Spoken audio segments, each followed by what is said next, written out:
The Insiders, and man, are we excited to be here today. It's a party, baby!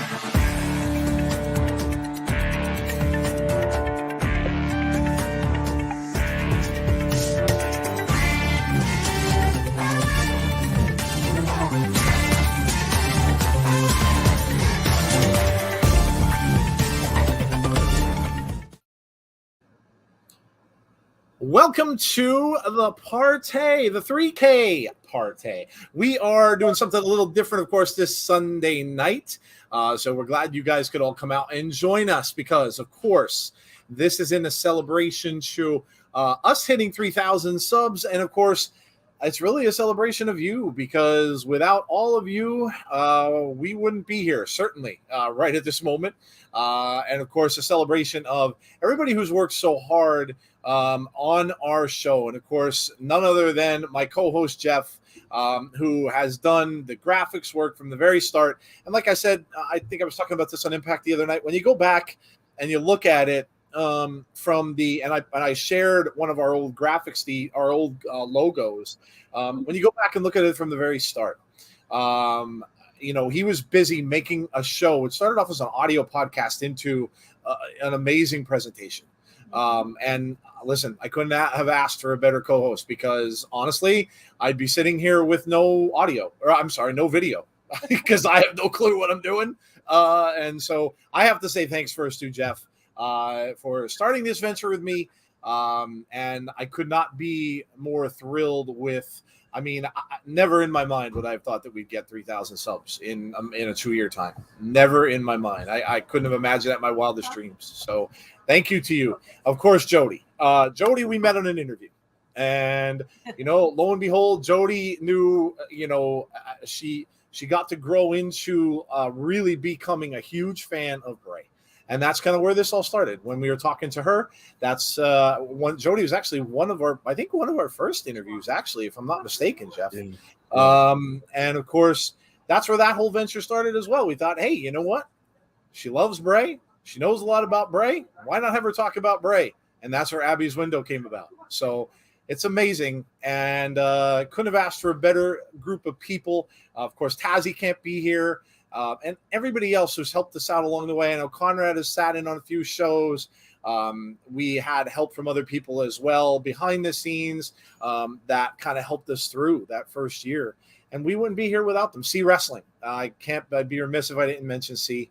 Of course, always talking about our show and sharing things about our show, and good enough to come on and talk about Wyndham as well.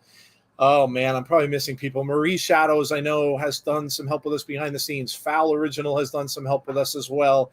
Oh, my gosh. I can go on and on. Conrad, of course, being on the show. How about Gary Cassidy? Yeah. In the beginning of the show. I mean, Gary Cassidy was on our show several times. A guy like that, he was doing interviews with all the big wrestlers, Triple H, and guys like that. He didn't have to come on our show, and he did. So pretty awesome, and a big thank you to all of them. So, Jeff, man, I can't believe it. I really can't. When I saw us hit 3K. I know it's a small milestone. There's a lot of people out there with a ton of subs, of course. So we're kind of a smaller show, but I don't know, man. I think we did pretty good in just a couple of years. Yeah. I mean, a lot of people may look at it as, especially larger channels, if they've got like 25, 30, 40, 50 plus thousand subscribers, they might look at 3,000 and be like, that's cool and all, but is it really that big of a deal?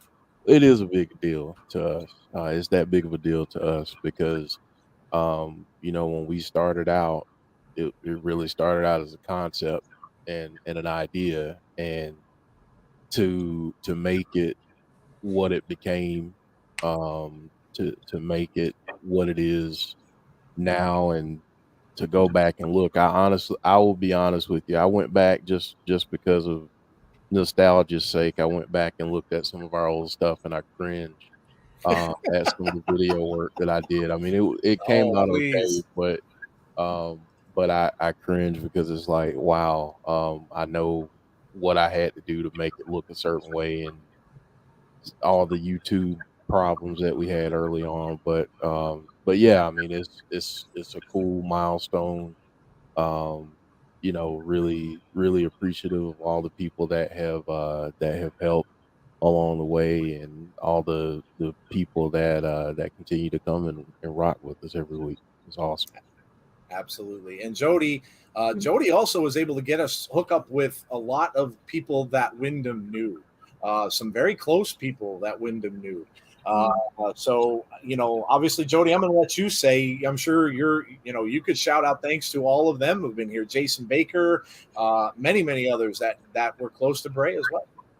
Yeah. If you would have told me when I first became a fan of Bray that at this point in my life, 2.5 years later, that I'd not only be able to call him a friend, but, we've had Jason Baker on the show. We've had Kyle on the show many times. We've had Rob Schomburger on the show. We've had Jesse on the show. Pretty much everybody we had Scott on the show. Pretty much everybody in his inner circle on our show. And the fact that eventually got back to him, and, I've been able to talk to him and, kind of build this friendship with him. It just was never something that I expected. And it's a wonderful, wonderful thing. And by the way, I went and saw the Black Phone last night. Speaking of Baker, I had to message him during it because I was like, dude, these masks are freaking awesome. They really are. And, hopefully he won't mind me saying this, but he said they were working on those at the same time they were doing the Burn Fiend look. And he said, I didn't sleep for about 2 months. I could believe that. I believe it too. I could believe that. So yes. So we're all obviously thankful for you. And C Wrestling Road, I wouldn't want 3,000 people in my house. It might sound small, but just picture the sheer amount. Wrestling is so different today to just a few years ago, and what you've accomplished is amazing. Thank you very much. See, obviously, you are a large part of our family and our show. The others who've been on too, Jesse Calynn. We got to thank Jesse for, as crazy as the jokes are sometimes. We wouldn't be the same thing without him. So very, very thankful, of course, to Jesse as well. So thank you for coming on the show, being here all throughout your pregnancy, which couldn't have been easy. I mean, that's a pretty amazing feat in its own. And your son is growing up. I saw your son pick this head up and stuff already. That's pretty amazing. Oh, cute. It's your son will be crawling soon, and you'll be chasing him around the house before you know it. Getting to go hang out with Wyndham and meet some of you guys and hang out with Jeff. And that's right. That was awesome. And we need to do it again. Yeah, I need to get my butt there this time. I was really upset that I missed that. So yes, Ohio, November 19th. Yeah, that's right. I did see that you're going to there. Yeah, I don't think that's that far away from. Well, it's a state or so across, but I don't think it's that bad. Not 3 hours for 3.5 hours. Jason P saying we had Impact Wrestling stuff as well. Congratulations. That's what dedication and passion does. It rewards you endlessly. Bonus baby, you can't hit 50,000 if you don't hit 3 first. You are correct. Very true. That's true. Very true. Step by step. We small but mighty, says Deanna. Dana says, happy 3K to my favorite YouTube channel of all time. That's awesome. Thank you so much, Dana. We appreciate that. Congrats from Jeff Samuel. Hey, Brian Coleman, Khalid. Annette is here. Let me see who else. Bumpers is here. James on the show. I'm going back further instead of forward, but Anthony is here. Derek, of course. Derek is here. Mickey's laugh on Busted Open made me melt. Carry on. Yes, I totally agree with you. Big Dan, 3,000. Let's partay. Of course, Big Dan, a big fan of the show as well. Always posting stuff on Twitter and our sites and stuff like that. So appreciate that. Alicia says, President fan club. Yes. President of our fan club. Not about how many subs a person has. It's the people within. We are family. That is very true. Wrestling Lane is here. I'd like to thank you all for allowing me to be part of the family. Found this channel last year in June when I got COVID on accident. 1 year later, I made a family. Well, listen, Derek, you are a huge part of our family. Absolutely. And we're proud that you are. Let's see. Beast Club is here. I'm just trying to go through and checking out who is here. All right. So we do have an agenda. Quickly, though, before the agenda, how much you guys really know about some of us is kind of up in the air. So what I'm going to do, I'm going to make myself an interviewer here really quickly. And I'm going to ask a couple of questions now. Nothing personal, nothing intimate, anything like that. Just some very, very easy kind of get to know a friend type of question. So I'm going to do that really quickly. I'll just go around the horn and I'll come back to myself and answer the same questions as well. So things you may not have known about the insiders, we'll call this, and we'll just do this really quickly. So again, very generic question. So I'll go to Jody. Jody, favorite movie of all time? Oh, I don't know that I could pick. That's too hard.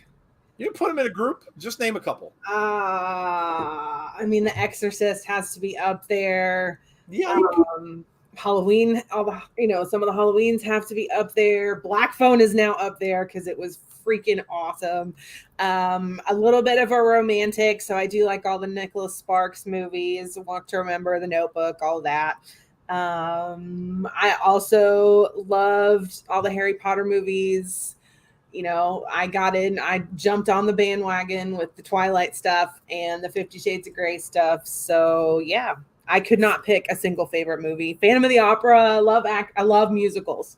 So those are all up there too. I saw Phantom on Broadway. It's tremendous. I did. The first time I ever saw it live was with my dad. I was 12. And it's a memory that I will never, ever forget. It's a really cool show. Oh, Hangover. There's another one. Like, I'm not really picky. The only things I don't like about movies, the only kinds of movies I don't like, I'm not a big zombie person. So I don't really like those kinds of movies, but anything else, bring it. Jeff, going to you. Well, it's got to be from the horror genre. Of course. So I'm gonna give you a top 3 real quick. Absolutely. Saw, Oh yeah. Candyman, and it's a toss up, but I'm gonna say the Halloween franchise. Okay. So yeah, Okay. that's Sweeney Todd. Yeah. favorite movies there. Ooh. Fair enough. I'm going to go the top 3 route, I think, too, because I couldn't really just narrow it down to one either. I was trying to think of it. So for me, Star Wars has to be one. Oh yeah.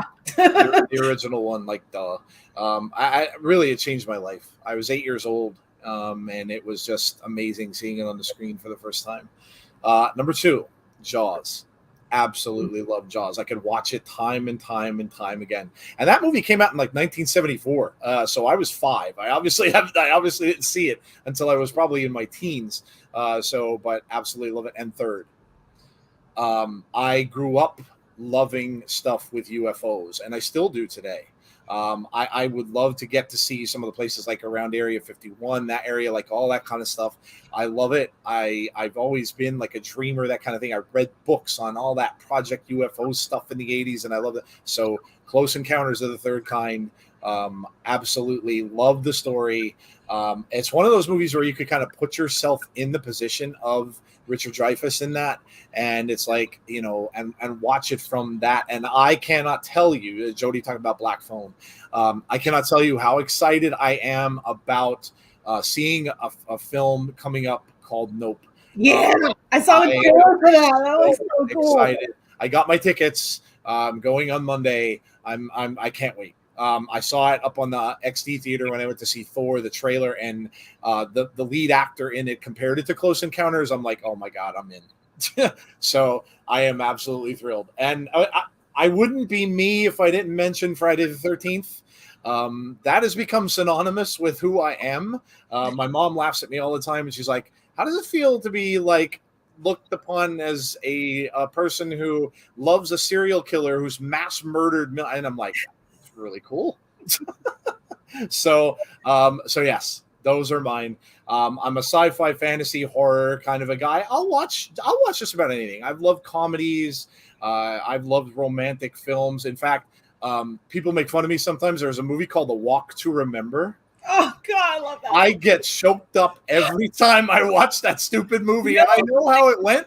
They filmed that in North Carolina in Wilmington. Oh my God, every time that, and I don't know whether it's the music she sings during that gets to me, but oh my God, the part where he goes to his father's house and asks his father to help her, it breaks me every single time I see it. Oh my God, I can't. But yeah, so there you go. All right, movies. Let's go to. Maybe this one will be a little easier, but it's very broad. So I'll go back to Jeff. Jeff, favorite food? Oof. Oh my gosh. It gotta be southern. It gotta be something southern, I think. I'm just gonna say seafood. Okay. A good low country boil is nice. Okay. So yeah, I'm gonna go that route. But if you give me some good fresh vegetables from, and prepared the southern way, that's not so healthy, with some smoked meats of some sorts. I'm a sucker for that too. But yeah, I'll go seafood, a good low country boil. Okay.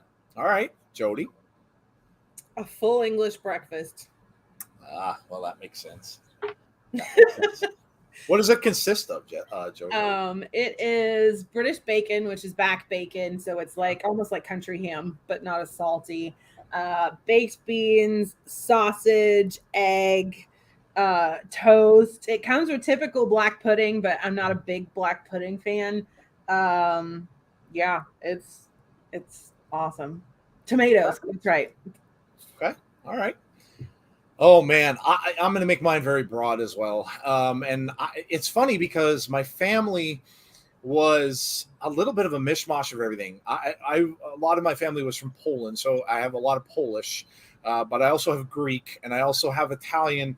But yet, mostly my family, and that would be my great grandmother and stuff, cooked Italian, and they made homemade everything. So I love Italian food and homemade. I mean, I haven't had these in decades, but homemade ravioli that my grandmother's mother used to make. Oh my god, just would melt in your mouth. And they would spend those poor women. They get up at 6 o'clock in the morning. By the time they were done doing all that pasta stuff, because remember, no pasta machines, no any of that back then. They were doing everything by hand and rolling the dough and kneading everything and fork. They used a little fork to make the ends of the ravioli. Oh my god, it was just. And they'd be there until 3 o'clock in the afternoon, and then an hour later we're eating dinner. And my mom sometimes would help, and my aunt sometimes would help, and it was so good. So I am a big Italian fan. I love ravioli. I love rigatoni. I love chicken parm is one of my favorite meals. Absolutely love Italian, and I can eat it all the time. Olive Garden is one of my favorite restaurants to go to. I love their breadsticks are like crap. Oh my god, they're so good. Breadsticks, and you can literally go there and have lunch and have breadsticks and salad, and it's amazing. Yeah, it's really amazing. So, I probably just because I grew up in, I was born and raised in England. I really miss British food in general, but a good English breakfast was always. That's awesome. Awesome. All right, last one, and we'll move on. Let's go with this one. Jody, role model. Who's somebody that was a role model for you? You could have several as well if you want. My grandma, my mom's mom. She was unapologetically herself. She was incredibly sarcastic. She had that Irish wit, and she was a great cook, and she loved her family. She's, oh my gosh, yeah, shepherd's pie too. She was just. She was she grew up going to church, and she always had, that faith her entire life. And, so many of my best memories with her, like in her will, she left me, a Smurf, like one of those. All those little tiny Smurfs. I love them. The ones that you collect. Yes. And that was what she left all of her grandkids. Everybody got a Smurf awesome. that we used to play with when we were kids. I mean, these things are dilapidated, but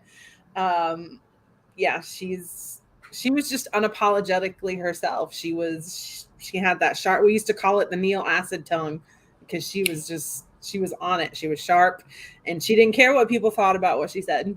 And awesome. I would love to be more like that. That's awesome. Jeff, how about you, man? I have 3. Okay. I'm really not doing a good job on just answering like one, but okay. Sentimental route, I'll go my grandfather and my mom. My mom, just for her,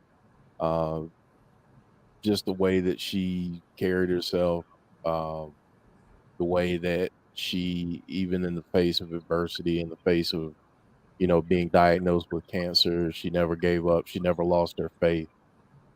She just kept going, kept persisting. My grandfather was a very, very hard worker, was very intelligent. And, he was the first person that really taught me that, being different is okay. Being from the country, being a country boy is okay. Doesn't mean that you're less intelligent than other people. It just means that you have something unique to bring to the table, a different experience than most people that'll sit across from you, which is kind of ironic and weird going into my next venture starting tomorrow. Yes. Professionally, and someone I really admire and look up to is Tony Dungy. He's a person that I had an opportunity to meet a couple times. Nice dude. Yeah, he's such a great man. Mm-hmm. And you know, and this is really what makes me love him so much is he he does things the right way in places where it's easy to do things to cut corners. Yeah. Um, and in the sport of football, you think of a football coach that curses people out, that is jumping up and down, yelling at people, and there he is with his calm demeanor. And so I try to emulate that as much as I can. But yeah, those three for me are my role models. That's awesome. Awesome.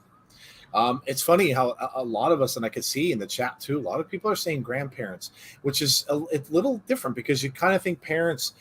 For me, it was my grandfather as well. My grandfather, he was a barber. He, of course, was a soldier.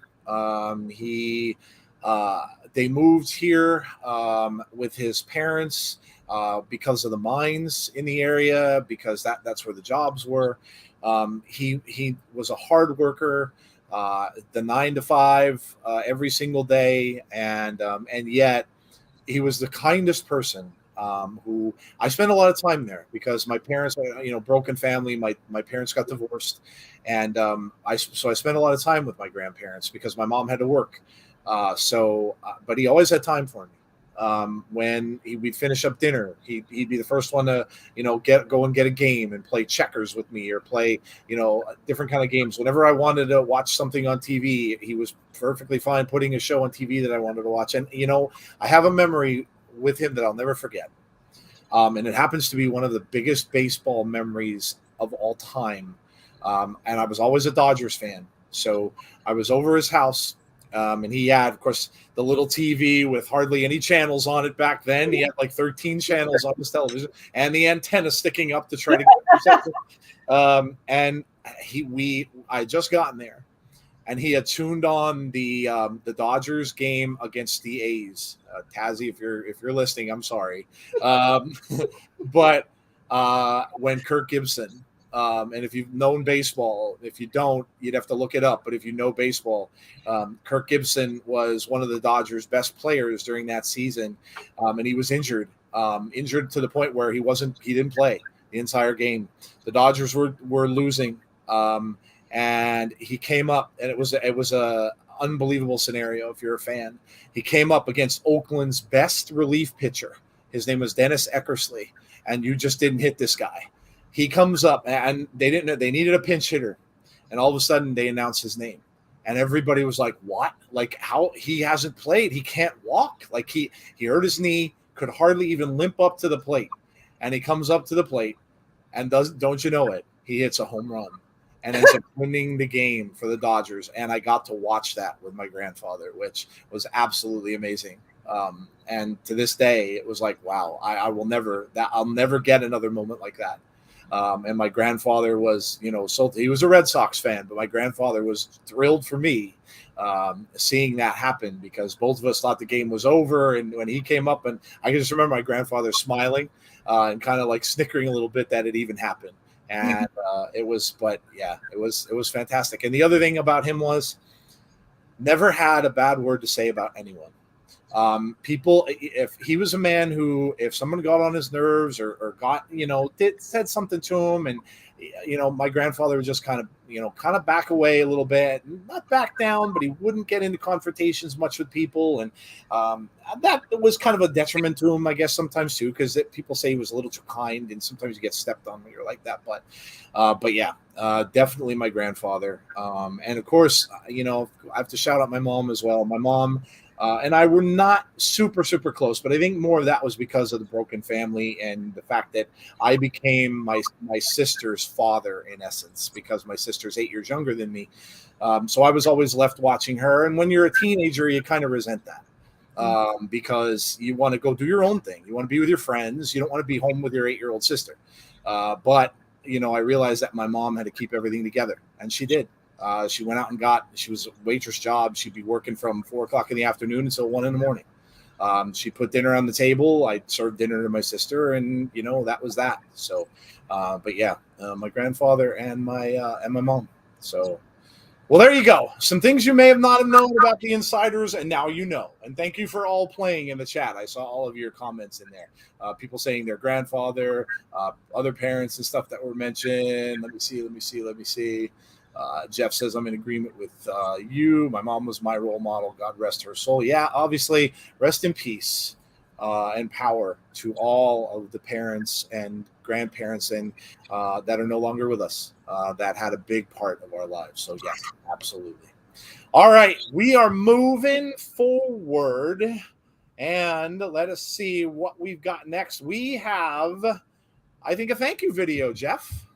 Yeah, just a quick little thank you to everyone with a little bit of festive vibes going on. So here you go, everyone. All righty.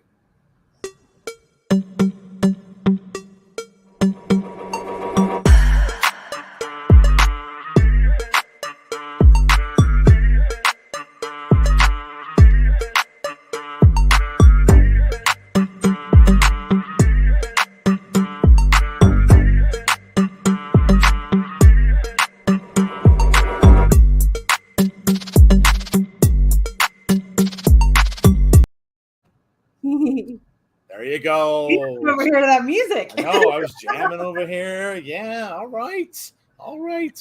And if you didn't know, then now you know. Yes. All right. So there is that. Now, I believe. Oh, God. Listen, you're always going to have highlights. Oh, no. This was not one of them. No. Little backstory.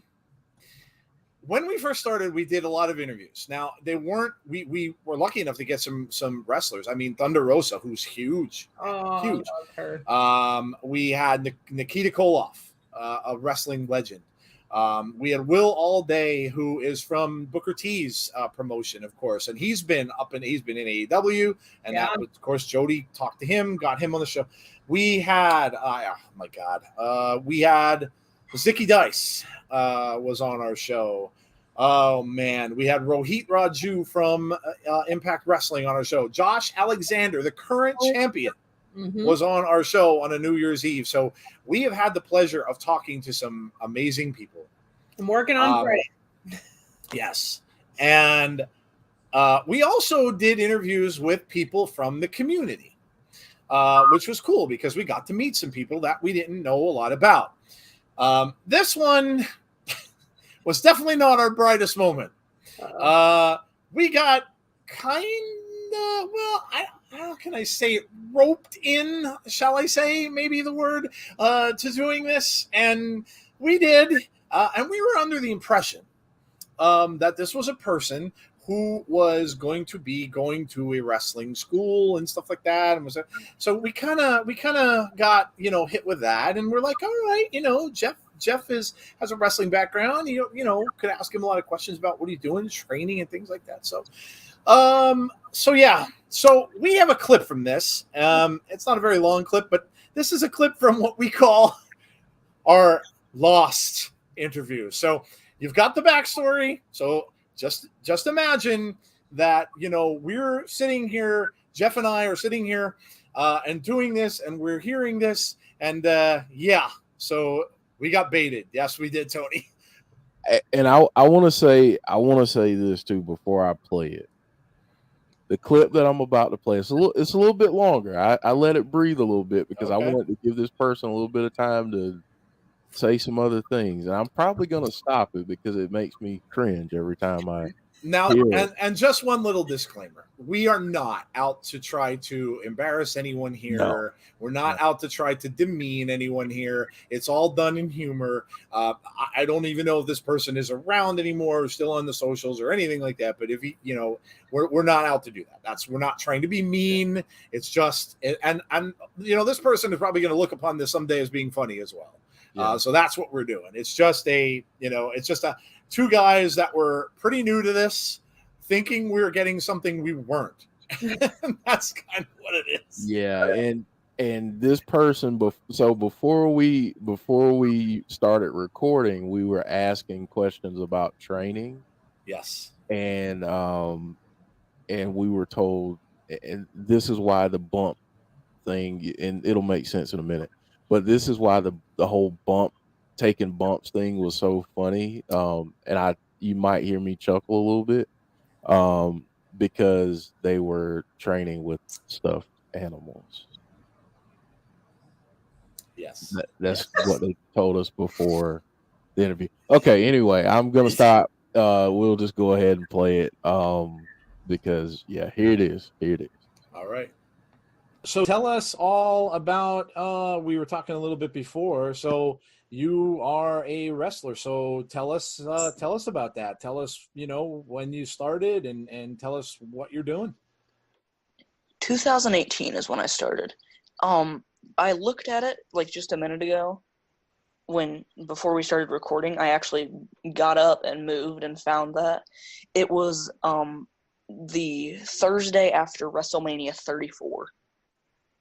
So in April, I don't remember the exact day. I just kind of wrote down what the day I started, and it was that Thursday after WrestleMania 34. And if it's wrestling related and it's near me, and they have an opening, I'm there. Yeah, I mean, in terms of taking bumps, running the ropes, that kind of thing, what's been the hardest part for you? Not like taking bumps, I guess, really. Because, I'm always making sure, I kind of want to, live another day, so can I, not fall on my neck today? Can I, not break my neck falling through a table today? Is that an option? It's been making sure I don't hurt myself. Because I'm not in that mood. Unfortunately, sometimes when we train, that's a part of it. And Lord knows, I know when I trained in first 2 or 3 weeks, I didn't really think that I was going to be able to stand up straight for the rest of my life after taking so many bumps that first little bit. But that's just wrestling. I mean, you have to learn how to protect your body and all of those things. You mean Goldberg's lousy jackhammer? Is that what you're talking about? Yeah. In 2K20, I like the game.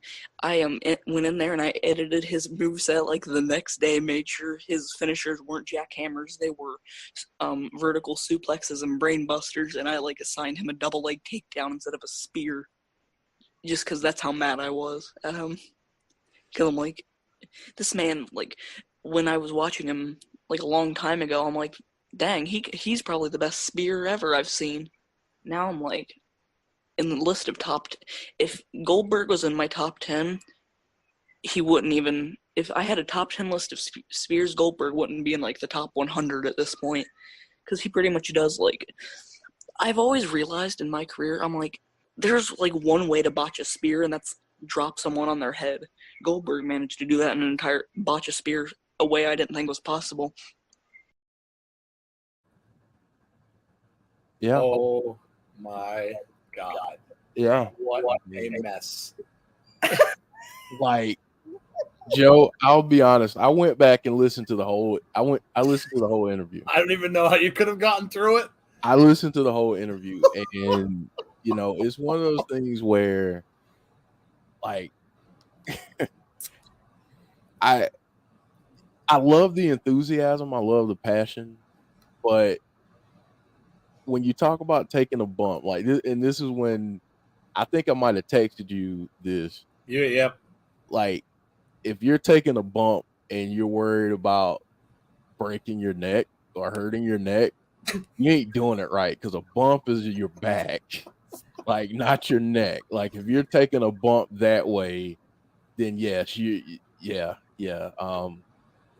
Tony is correct. We might have got. Oh, without a doubt, and I'll be honest, and again, it wasn't really 100% our fault. No. It was delivered to us, let's just say.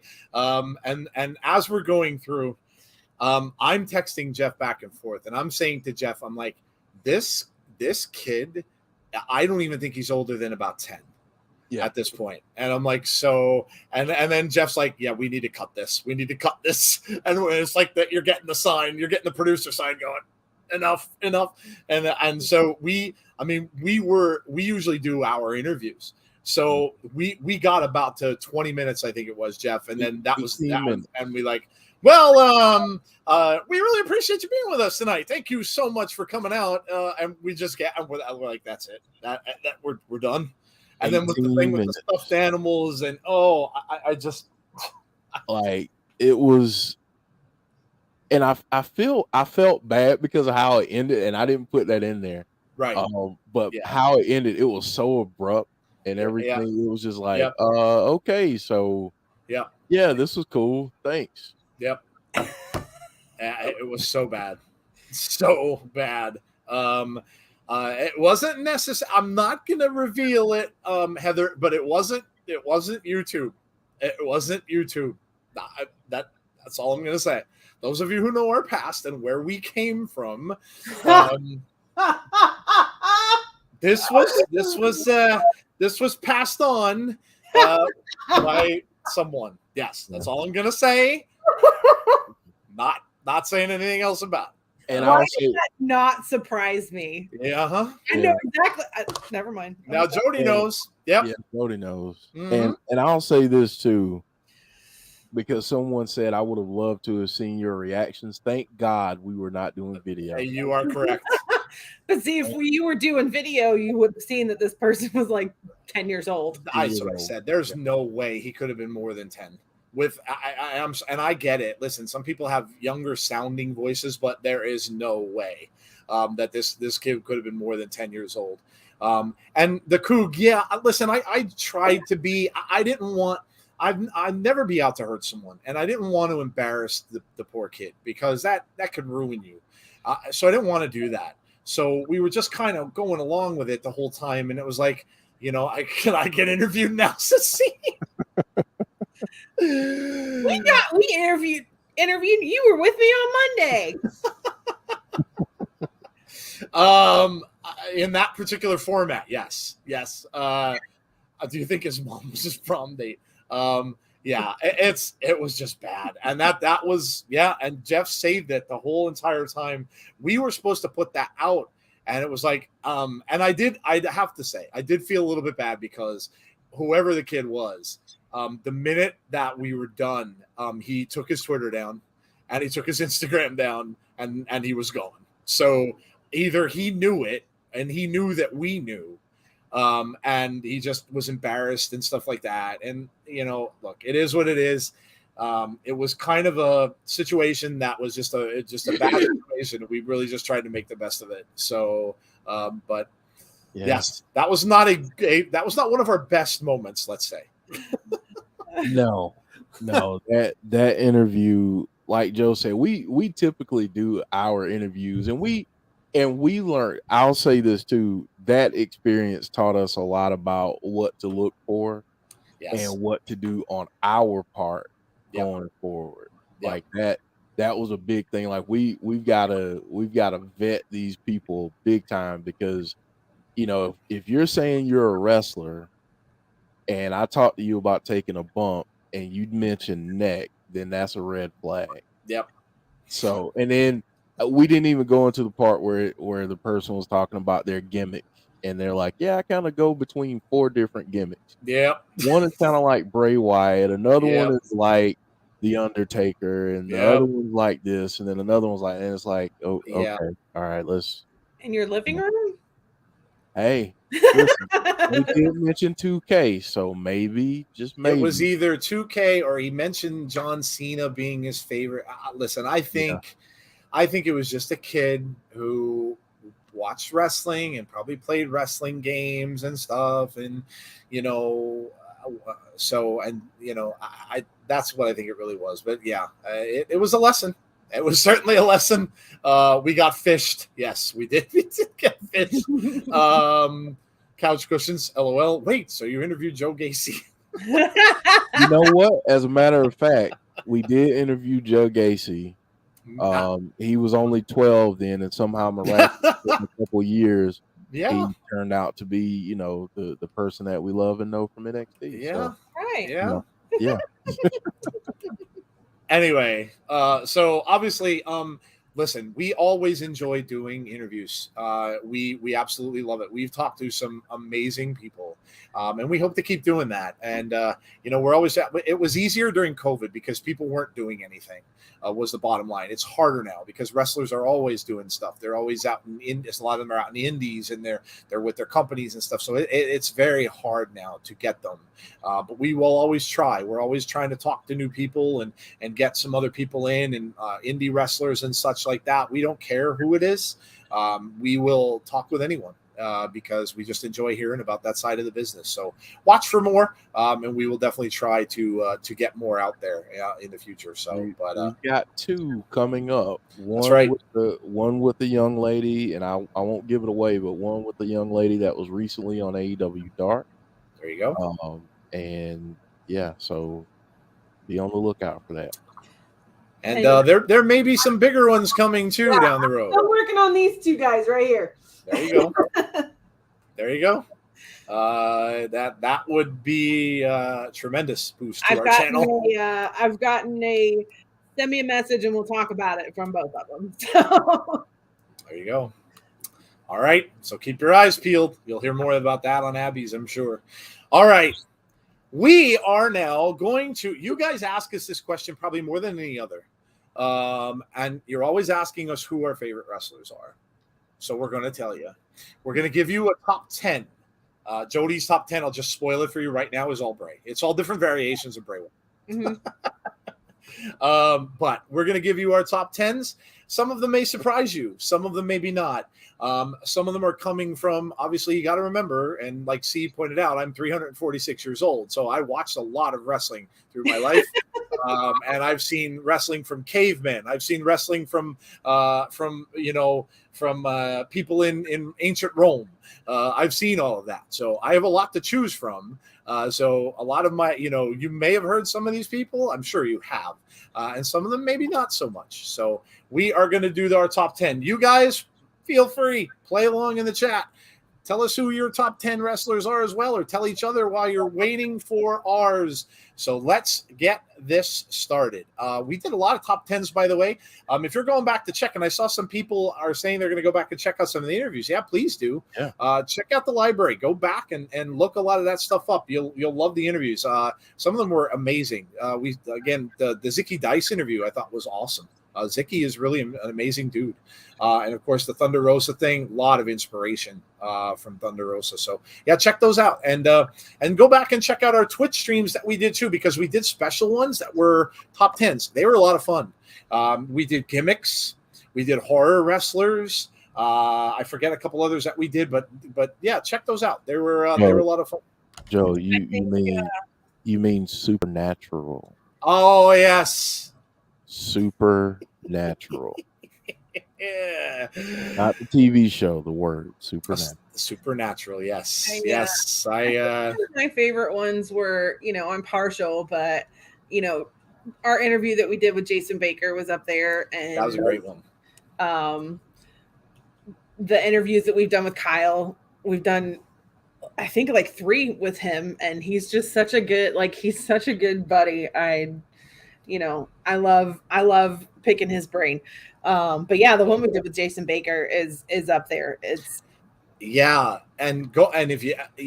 you guys didn't see, if you really want to hear some background on Wyndham's story, go back and listen to them, because Jason Baker talks all about his company making the mask for him, and he couldn't divulge a ton, but he really talked about a lot about that. That was a great, and remember, he's a protege of Tom Savini, the great Tom Savini, the special effects artist who's done Friday the 13th and many zombie flicks and stuff. Yes. He is a legend in the business, and he worked for him. So yeah, go check the Jason Baker interview out. The stuff, it's the stuff with Kyle. It's awesome stuff. So I'll post the Jason one right now. Yeah, go. And the Jason Baker one was unfortunate because that was when Jeff was saying we were having troubles with YouTube. That one didn't even get uploaded properly because YouTube screwed us on that. So we didn't even get it out there, and I think because of that, didn't get a whole lot of views. So yeah, go check that out. Yeah. I'll post it. All right. Let's go, and we will start with number 10 and go to number 1. So, All right, Joe. The order is like this: it's Joe, Jody, Tazzy, and then myself. Okay. Obviously, That's Tazzy's not here, but we'll make do and we'll read them off. All right. Sounds good. All right, Joe. You're number 10. Man, Jimmy Superfly Snuka. Listen, I get.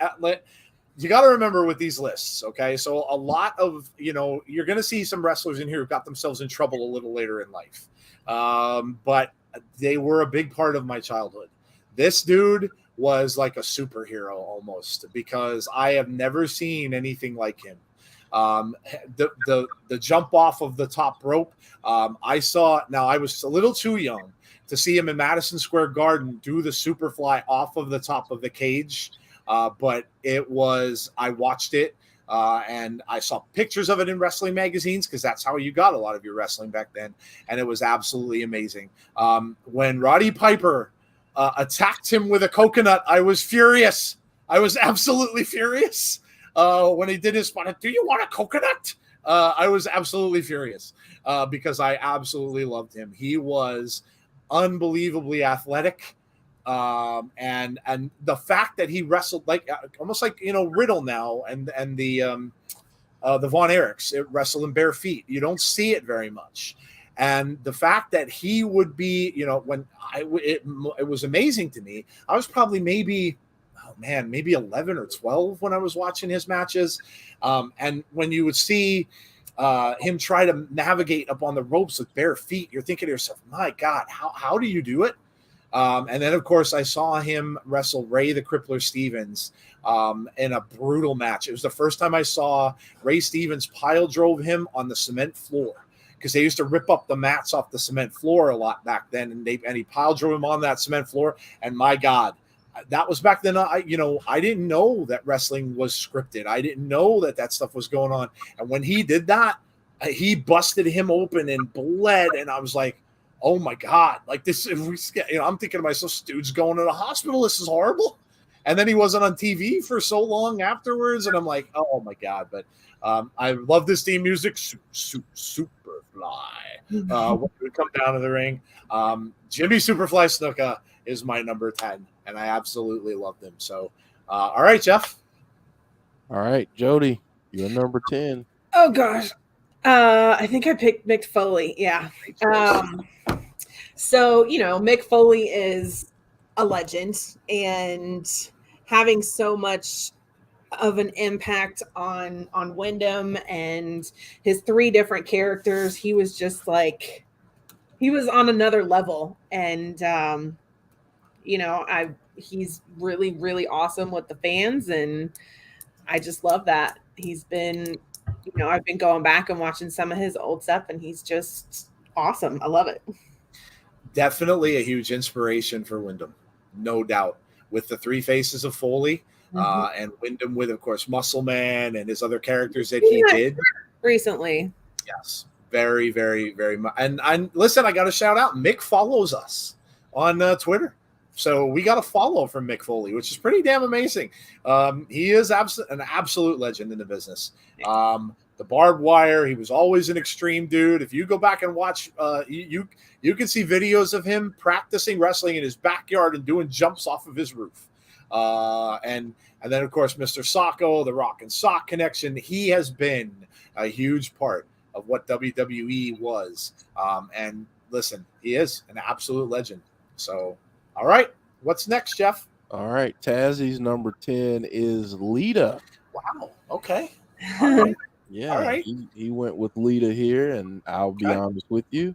Being a fan of the PG era, I was a fan of Lita. Absolutely. I mean the non-PG era. The non-PG, yes. Non-PG, I'm thinking about the sex celebration, and that's definitely was PG. But aside from that, she was very talented, did some crazy stuff. So absolutely. Yeah, She was an I love it. amazing wrestler, and you guys got to see her a little more recently if you hadn't before. But yeah, she was involved in some great storylines. She is fantastic. She's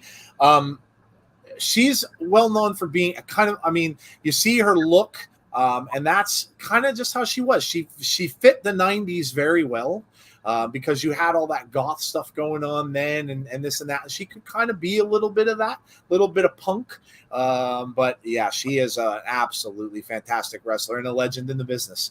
And, yeah, great pick by Tazzy. Awesome. Yeah. Awesome. All right, Jeff. Yeah. Bray Wyatt, my number All 10. right. All right. My number 10, I mean, my picks are, I'm old, so a lot of my folks are going to be older. It's But okay. I forgive you. thank you for forgiving me. But he's my number 10. And he's my number 10 because of his character work, his just what he brings to the table, what he does, how he cares about the fans.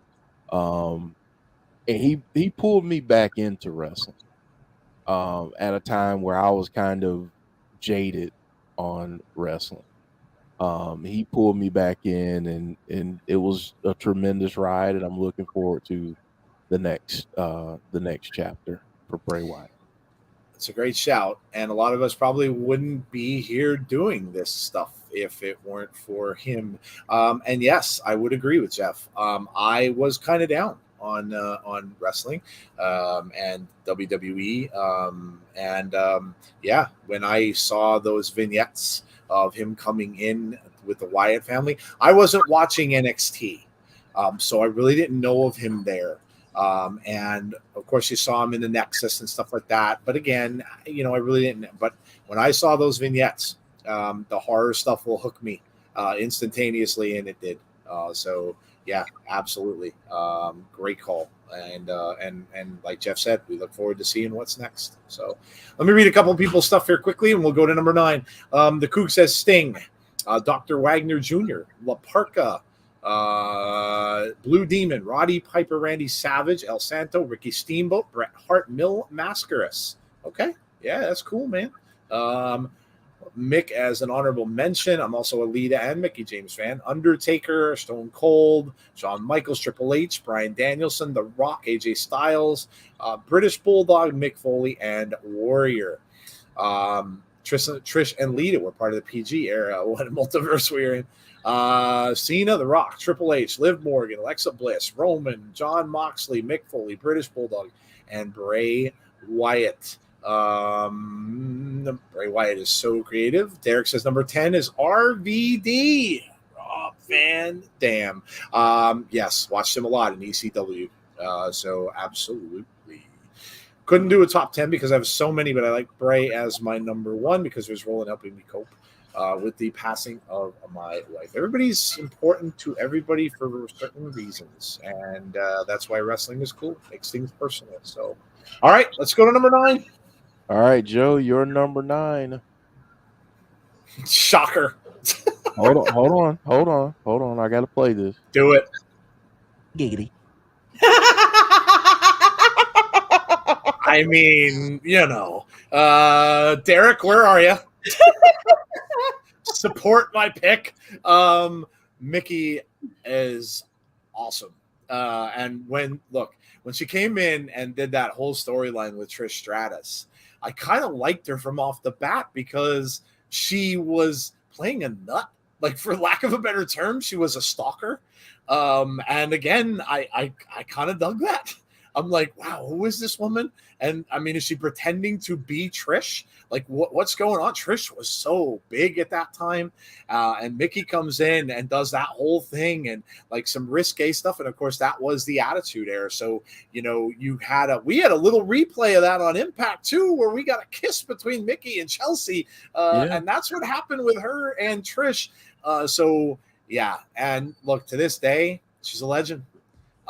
She crossed over into WWE from Impact Wrestling. Not many people are ever going to be able to say that. you don't see WWE working with other companies. It doesn't happen. It does elsewhere, but it just doesn't happen. And the fact that she got to come over, bring that Impact title, and come out for the Royal Rumble is amazing. Is absolutely amazing. And she is awesome. And I've loved her since I've seen her day one, and I think she's just a phenomenal wrestler and a great role model. And she's doing great things with women's divisions all over the place in NWA, of course, in Impact Wrestling, and wherever she's been. She's definitely, and I'm sure she's a Hall of Famer. Absolutely, I'm sure she will be a Hall of Famer in WWE at some point too. So, yes, Mickie James, the sexiest psycho I've ever seen, says Derek. Oh man, number 9, Lita. Love how she did in Attitude and Ruthless Aggression. Erase Your Mind, all Shockmaster from 10 to 1. There you go. David Paul, I was going to pick Demolition. I love Demolition, but I didn't include them because they're a tag team. And I just kind of stuck with single wrestlers. But if we were a top 10 tag team list, yes, they would probably be my number 1 or very close to it. They were awesome. The fact that they came out wearing black hockey masks, yep, Joe was sold. So, yeah, absolutely. All right, moving on. All right, Jody.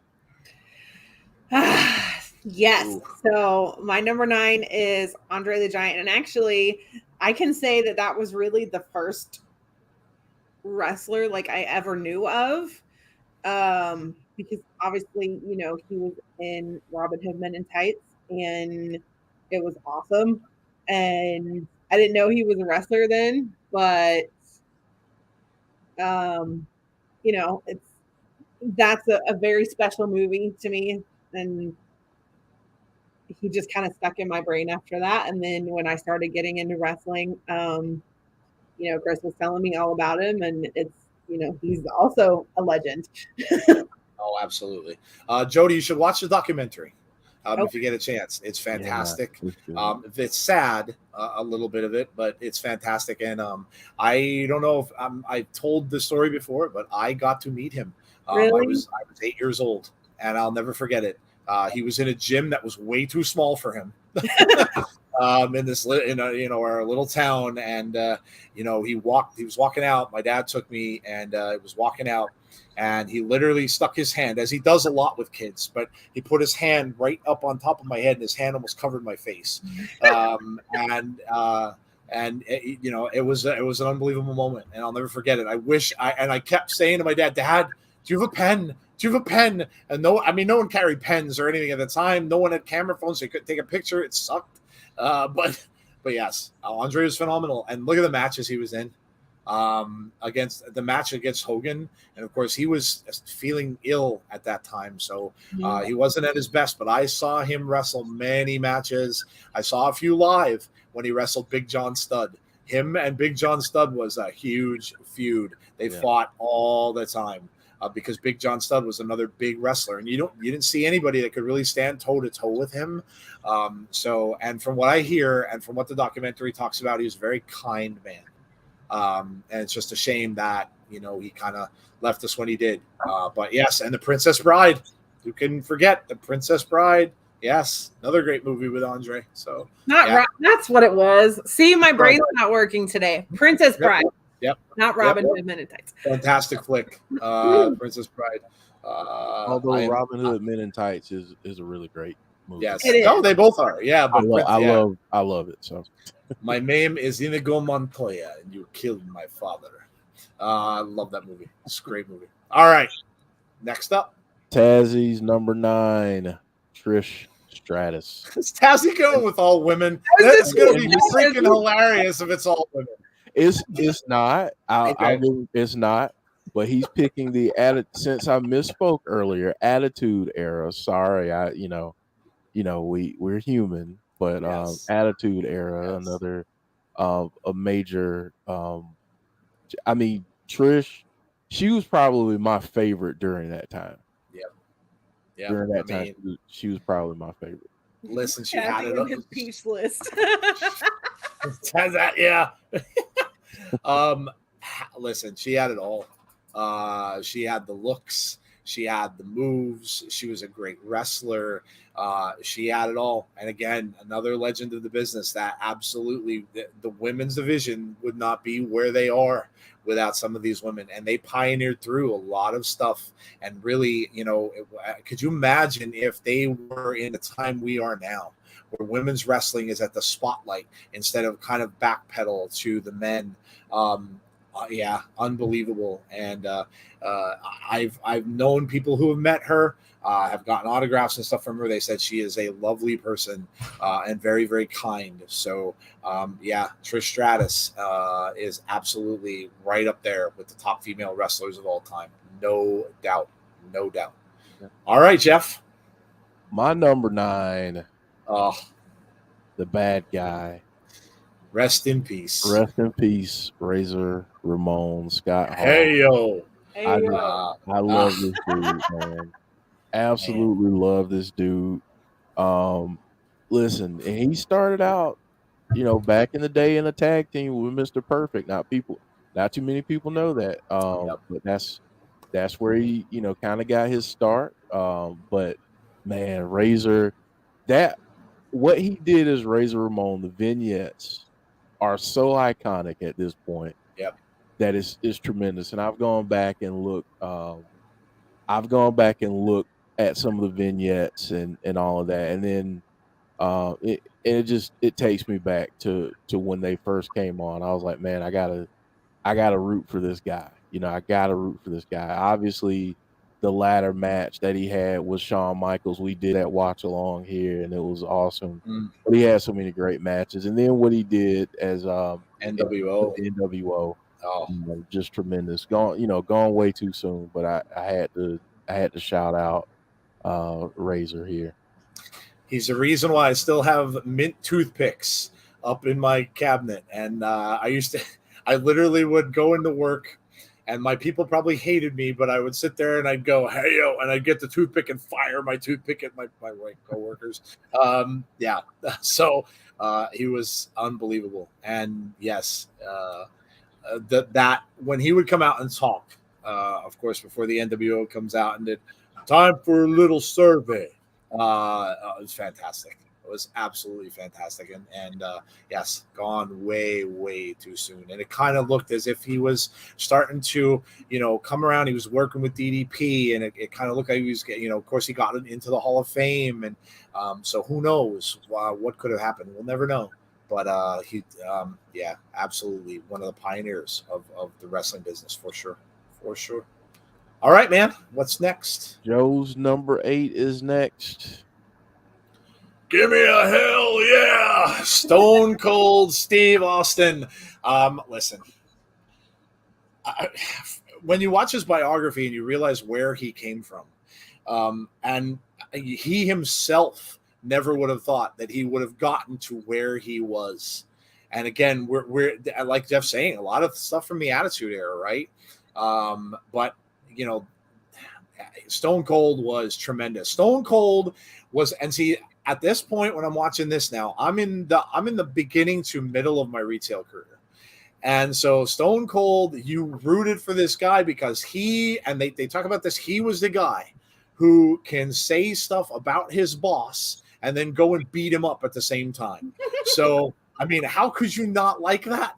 How could you not like that? It's what every person in the world would want. You can't mouth off to your boss. This dude did it all the time. In fact, not only did he mouth off, but he'd meet him in a hospital and hit him with a bedpan.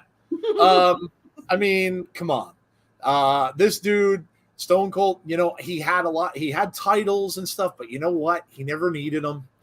He could come down and jaw with the best of anybody. Whether it be The Rock, when The Rock was younger, when they had tremendous matches. I mean, coming in with the beer truck and squirting everybody in the ring with beer. I mean, doing all of these things. Stone Cold is absolutely tremendous. And I listen, I loved seeing him at Mania and doing what he did. And yes, I know the Vince McMahon stunner was god awful, but it's great to see him one last time in a ring which was you never thought you'd see it again. He got that bad injury, and just to see him get back into a ring was absolutely awesome. And you know what? When you're going through these top tens, and you guys are probably doing it a little bit too, it brings back great memories. Great memories of me sitting and watching pay-per-views with my friends at someone's house and watching these guys wrestle.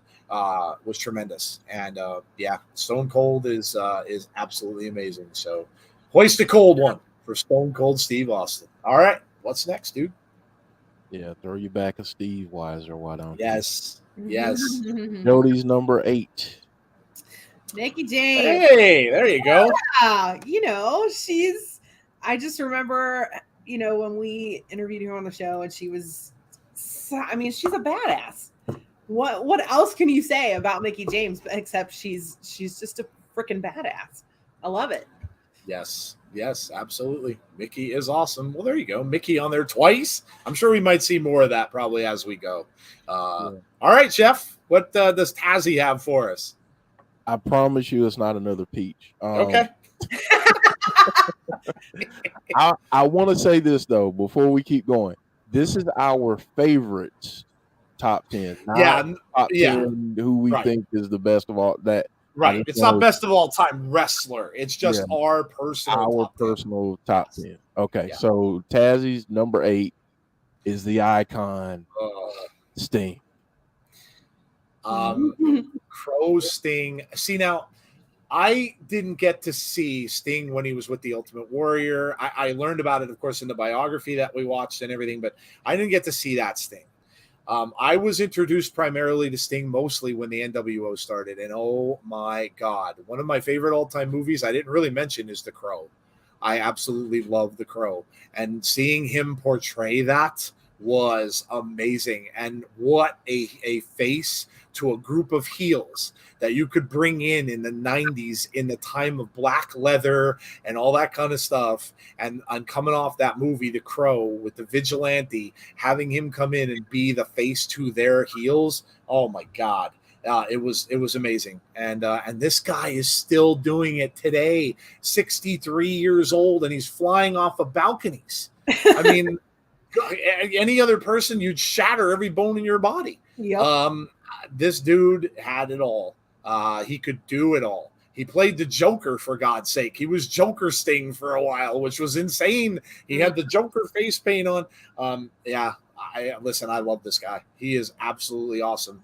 And Jeff, he's got a great background, and even in real life, he's very well respected, and he's very he does things outside of the business that are respected by many people. Yeah, and I'll go ahead and say that Sting is in my list, so I'm gonna talk a little bit more about him later. But yeah, I mean this guy is tremendous, and I got a chance to see him when he was before Warrior became Warrior, and he was Dingo. Yep. Yep. Blade Runners. Yep, the Blade Runners. I got a chance to see these guys and and see Sting early on in his career, but I'll go into that. But yeah, Sting, man, freaking awesome. Absolutely. All right. There's Tazzy's pick. Next up. All right, my pick. This is a shocker to some people. Oh, okay. Sherry Martel and Sensational Sherry. Sherry. Sister Sherry, if you became a fan during the Harlem Heat days. But what a lot of people don't realize is she was a very talented wrestler. Yeah. She was an extremely talented wrestler. Back at a time where women didn't, they were more seen as valets. But she was one of the wrestlers that that could go. I mean, she could go, but obviously, what she did as a valet, as a manager later on in her career, was tremendous as well. The groups, the tag teams, the talent that she was with. I mean, you're talking about someone who was with Macho Man.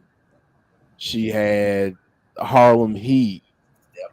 I mean, you name it, she was around them. Shawn Michaels. I mean, she was just absolutely tremendous. So yeah, um, she's one of my favorites of all time. She had a hell of a scream on her too. Man, Yes, could that woman yes, scream? She had a horror film scream. yeah. When you beat, I can't even imagine when you were probably down close to the ring or ringside at an event, and she's down there, and you hear that scream that she has. It's blood curdling. So yes, she was, absolutely amazing. And the thing was, she was a manager or a valet for wrestlers who didn't even necessarily really need a mouthpiece. Right. A lot of them were very, very good on the mic. So that's not easy to do because, a lot of times you just get kind of left behind. But yeah, she was absolutely awesome. Awesome. Great pick. All What's right, Joe, next? you're number 7. If you smell what the Rock is cooking. Listen, I saw this guy come in as as he didn't have the best of entrances into wrestling. He came in as Peter Maivia, and when you first saw him, you're like, oh man, like what? I'm thinking, is this like another coming of like the Tonga Kid, or is this like what is this? Like I don't get. So, and he changed himself up, and I have never ever heard a guy on the mic like The Rock. The Rock can confront anyone, and he could shut down anyone. Some of the best voices in wrestling tried to speak over him, and he'd shut them right down on the mic. This guy could cut a promo, and what a hell of a wrestler. And I mean, I'm just look at him. I mean, built like like no one's business. This guy could get the crowd. He could come out and talk nonsense and get the crowd to repeat it. It doesn't even matter. One of the all-time best. We may see him again in a ring someday soon. I don't know. But, I mean, and now he's the biggest movie star in the world. He's the highest paid movie actor in the world. So he transcended. And if you watch Young Rock, which I have, I haven't seen all the episodes, but I've watched some of them. And if you watch that, listen, I loved his dad. I was a big fan. He almost made my list. So of Rocky Johnson, loved him. And, seeing his son come up and become what The Rock has become is absolutely amazing. And again, I bought in. I had the Brahma Bull t-shirt. I had all that, all the merch that The Rock would come out with. It was absolutely awesome. And this guy is it doesn't matter who your number 7 is, Joe, says Bonus Baby. Yes. Unbelievable was this guy. And just some of the promos that go back and just watch some of the stuff that I'll tell you, one of them that I remember is the one where he sang to Vicky Guerrero.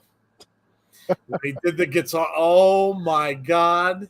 Was that hilarious? And he would make me crack up laughing. I'd sit and watch wrestling, and I haven't laughed at wrestling like that until The Rock came around. And when he starts with his promos about pie, do you like pie? Right. It just starts with it's like, oh my, and that again, Attitude Era. So tremendous, absolutely tremendous. The Rock became bigger than WWE. Oh, without a doubt. Could you imagine putting Rocky Maivia in today's WWE? He wouldn't work. Get released, and you're right. There's no way he would be successful. Who even knows if he'd have made it out of NXT? But yeah, no, it's crazy. The Rock singing to Vicky was absolutely. Oh, it was so funny, Jason. So funny. The Rock lived in my hometown and went to the nearby high school. Said, "Erase your mind." That's awesome. Loved the Rock concert, and then the Rock and Sock stuff with him and Mick Foley. Oh my, hilarity. Absolute hilarity. So there you go. The Rock is number 7. What's up next, man? Jody's number 7. Yeah. Hey! Yeah. No. I mean, somebody said it in the chat earlier, like, it doesn't get much more iconic than that glass break. Like, you just, like, sweet! And, yeah, to see him come out at WrestleMania and, like, the crowd just lost their mind. And it was so awesome. and Yep. he's iconic too. It's yeah. Think about people that have had entrances Mhm. that you can recall or remember. And like Jody said, it wasn't, it was glass breaking. The minute you heard it, Yeah, everybody you were went, like, yep, everyone went bananas. The crowd would jump out of their seats. It's incredible. It's incredible. and like the beer, and he was Yep. just cool. Yeah. Like you just couldn't help it. Yep. You're just sitting there going, "Fuck, this guy's cool." Yep. Standing in the ring at the end, putting down the beer. Yeah, absolutely. Stone Cold is an absolute legend. And again, He was great on the mic, like Yep. like you said, you can't talk to your boss like that, but he did. It was basically everyone's fantasy of living out their dream of telling off their boss. Yeah. I mean, what a great character. What a great character. And listen, he's still doing that. His interview show is tremendous. I love how he does it. And it's just like two people kind of shooting the breeze at one another. And I'm sure it's absolutely how it is when they go and talk to him. So amazing. Yep. Awesome. And all right, man. Who would have thought that when him and Brian Pillman were the Hollywood Blondes? Oh my God. That he would be he would end up being Stone Cold Steve Austin and be the badass that he. Nope, not many. That's the bottom line, because Stone Cold said so. Not many. Not many. Oh man. All right, moving on, Jeff. Tazzie's number 7 is the Heartbreak Kid, Shawn Michaels. Yeah. I mean, Shawn had changed, really. He changed the business. He wasn't the biggest guy. He wasn't the tallest guy. He was just, I mean, obviously when he came in, he needed a bodyguard when he first came. He came in with Diesel. So he had to have a big dude with him. But wow, what an amazing guy, like pompous and arrogant and amazing on the mic. And then you found out what an amazing wrestler he was. And he was in some of the best matches you will ever see. This guy was awesome. I remember a story, and this is one of the interviews we had. My friend Shane, who was also in pro wrestling, Shane got to wrestle Shawn Michaels in a local event. They called his name and asked and told him, do you want to wrestle Shawn Michaels? No. Yeah. Duh. So I mean, this dude is unbelievable, and I mean, everybody's going to remember him for his matches with The Undertaker, and they were absolute classics. Who can stand toe to toe with the Dead Man? Not many. And also, of course, Shawn retired Ric Flair. Well, we all know he's not really retired anymore, anyway. But one of the first times he retired. Right. One of the first times, yes. One of the final stops on his final tour was of course, against Shawn Michaels. And what a great ending to that, where Shawn was crying. I mean, you could see the emotion on his face, the tears coming down, knowing that he had to pin him and probably not wanting to. One of his heroes. So, and he went through a lot of stuff, Shawn did. If you watch his biography, you will see a lot of drugs and stuff like that he got into. So he really was lucky in a lot of respects that, number one, he was able to make it because, you just don't know how that stuff's going to go and to where he got. So yeah, Shawn Michaels is absolutely amazing. Absolutely amazing. Moving on. All right, my number 7. Oh, the American Dream, Dusty Rhodes, baby. Dusty Rhodes. Dusty Rhodes. Oh, hey, Dusty, like, honestly, gave me so much inspiration, because at a time where every wrestler looked like they were chiseled out of rock, that was not Dusty Rhodes. And I appreciated that. Not only that, but he could work his behind off in the ring. Yep. He was a tremendous wrestler, great wrestler. And then he went on to do the bookings and all of that. But I mean, he had so many legendary moments. You think about the Hard Times promo. Yes. Like that promo is what people show in promo class for wrestling training. That's how you do emotion. That's how you strike it with the audience is, you tap into that emotion. You tap into that real life peril and conflict, and that's what he did. Dusty, man, like seeing him, I got a chance to see him a lot growing up. That's awesome. NWA, Jim Crockett Promotions, WCW. I mean, I got a chance to see him a lot. So yeah, Dusty's one of my all-time favorites. I mean, Heather just said it. He's just a common man. That's how the theme song went. The theme song went. He's just a common man. So he's just a common man. Yeah. I remember that well. I have wined and dined with kings and queens and slept in alleys and dined on pork and beans. Yes. That's awesome. Awesome. Yeah. So Dusty was fantastic. And we have his legacy. Cody, when Cody comes back, very proud of his father, and why not? He was a pioneer. And Dustin's still doing his thing at an advanced age too. So absolutely. Yes.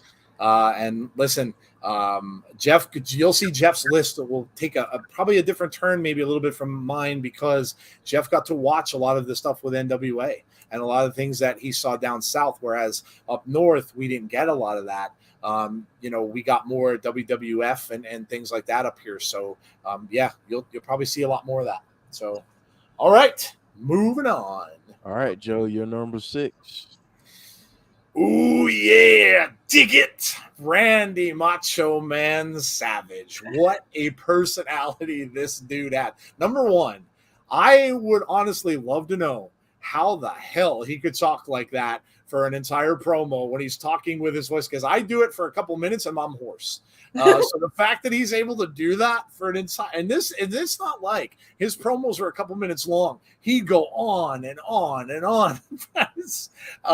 He was what a personality. What a personality. And the wrestlers back in the WWF, many of them were larger than life. And this dude was absolutely larger than life. He ran into a lot of issues. And again, I remember watching his biography too. And he ran into a lot of issues later in his life, and tried to get back into the business, and was taking some things he shouldn't have. And just as it looked like he was kind of turning his life around was when he passed away. So very unfortunate. Of course, a lot of people will, the younger folks, you may have been introduced to him in Spider-Man.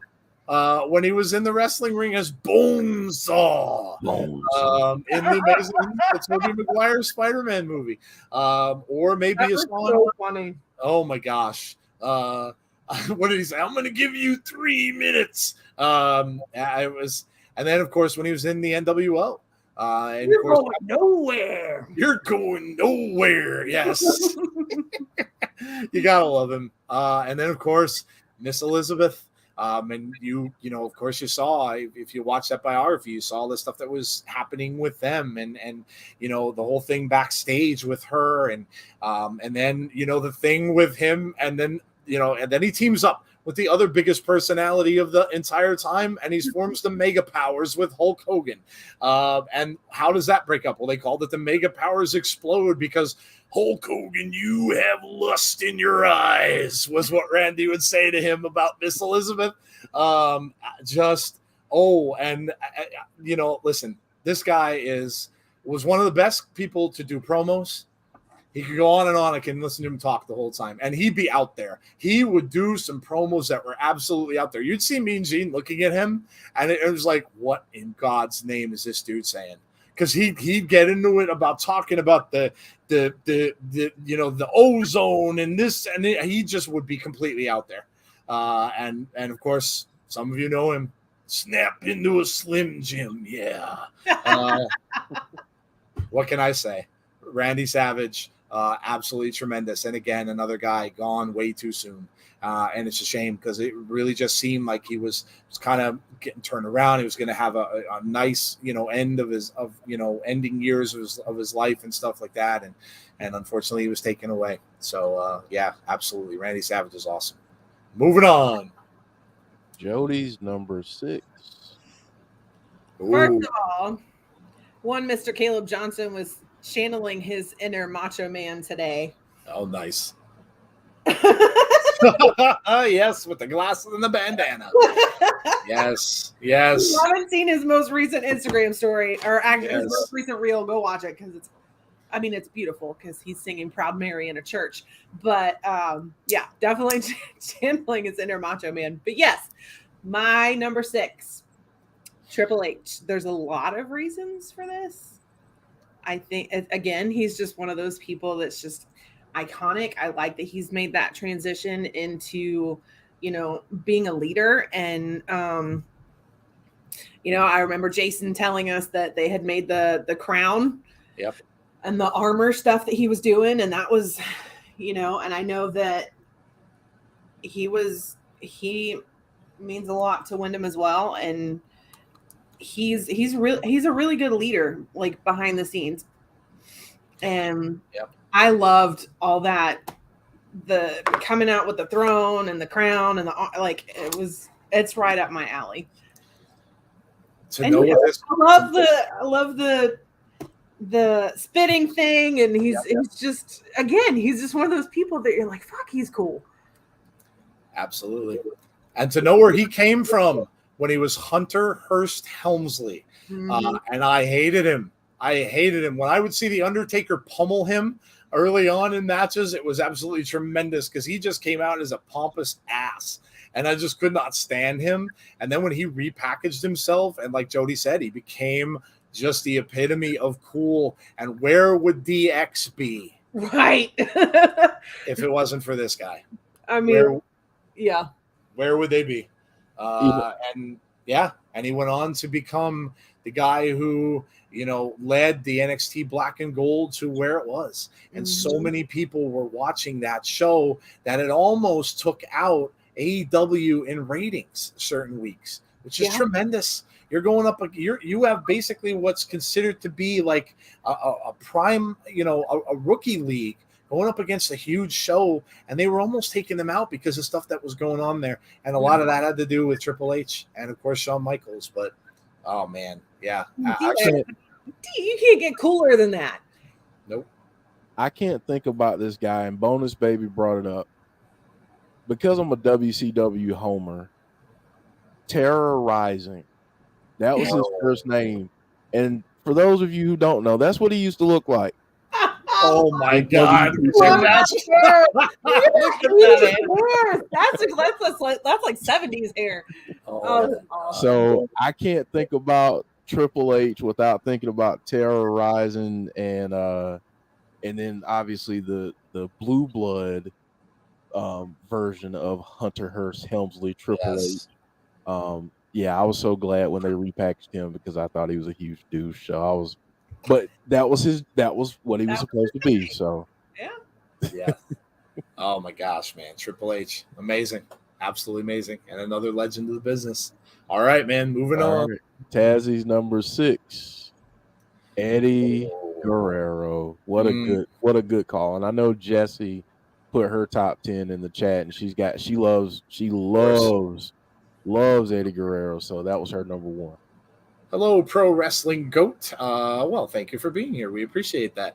Oh man, Eddie Guerrero, another absolute legend of the business. What a great technical wrestler Eddie was. And again, in a time where you didn't see a lot of crossover. Today we have AAA, and you get a lot of crossovers coming in from Mexico and Lucha and stuff like that. We didn't have a lot of that back then. And Eddie, listen, this guy was a tremendous heel, absolutely tremendous. And listen, anybody comes out to the ring in a lowrider is pretty damn good in my book. Eddie was, and again, just tremendous loss. And Viva La Raza, yes, absolutely, was amazing. Jeff, memories about Eddie? Man, I just remember the lie, cheat, and steal, all of that. But again, being a huge WCW guy, that's the first time that I saw him was in WCW back when they brought in all of the luchadors and Yes. they had the partnership with New Japan, and they did some different things with them, and they brought in so many different guys. But that was really the first time I got to see people that could do what they did. And to think about what Eddie was starting out in WCW, I mean, he was a cruiserweight, Yeah.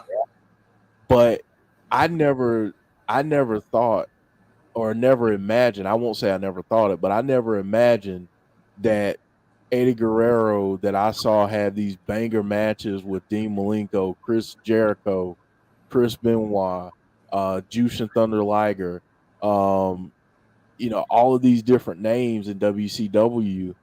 I never knew or imagined that he could be one day the WWE champion. And it was so tremendous seeing him. So I absolutely fell in love with Eddie when I saw him in WCW, and that just grew when he went to WWE. Yep. Absolutely, man. Absolutely. Love Eddie. Nothing but respect for this man. Also because paid homage to the Mexican icons who paved the way before him. I will always remember Eddie in AAA with Art Barr, Los Gringos Locos. Brock for the championship when I think Heather wrote, Eddie was true class. I cried my eyes out when WWE announced he had passed. I miss Eddie. Lie, cheat, and steal. Yes. Absolutely. Absolutely. We lie, we cheat, we steal. Look at what everybody remembers. It's so awesome. Rey Mysterio honors him to this day. Oh, they do. Rey's moves off the top rope, the frog splash. Yeah, absolutely. Rey and his son. Definitely. Absolutely. Noob and Co. Hello to you. All right, moving on. All right, my number 6 this evening.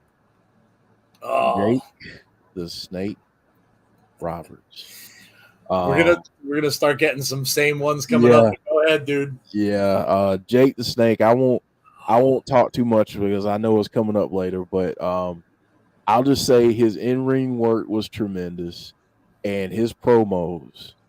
I mean, honestly, his promos are so chilling and just cerebral. I mean, what he brought through his promos, I mean, that it was just hook you. You had to know like what was gonna happen next. And Jake the Snake, that DDT, I don't think I've ever seen a more beautiful DDT than what Jake Roberts does and did. Sorry. Yeah, tremendous talent. I'm glad that he got things turned around. Yeah. Because I will say that I saw him at an event while I was wrestling. I saw him at an event when things weren't going so well for him, and it broke my heart to see that. It broke my heart to see him like that, knowing where everything that he did. So yeah, I nothing but love for Jake the Snake. Yeah, he's on my list too. It's coming up, so I'm not going to talk too much about him right now because I'll save it for that. But oh my God, when you can turn your head to the side, and you could speak into a mic kind of like this, and just do a promo with no emotion whatsoever, and yet pretty much scare the complete shit out of your opponent. Yeah, that was Jake the Snake Roberts. Yeah. So, unbelievable. And I don't know how many people, I mean, if you're an older fan, please forgive me, but the match that he had with Macho Man, where Macho Man gets bitten by the snake by Damien, and they hearing the stories about how they worked through that in the back, it was like, Macho Man was like, you want him to bite me for real? And Jake was like, well, I'm not gonna let him bite me. So man, it was like, honestly, I'm sorry, experienced wrestlers, not old wrestling fans. I'm sorry. Yes. We're seasoned. Yes, we're seasoned. Yes. Well, but yeah, Jake the Snake. Yes. I had Jake outside my top 10. His charisma is dark as hell. Remember when he slapped Elizabeth Nuclear Heat?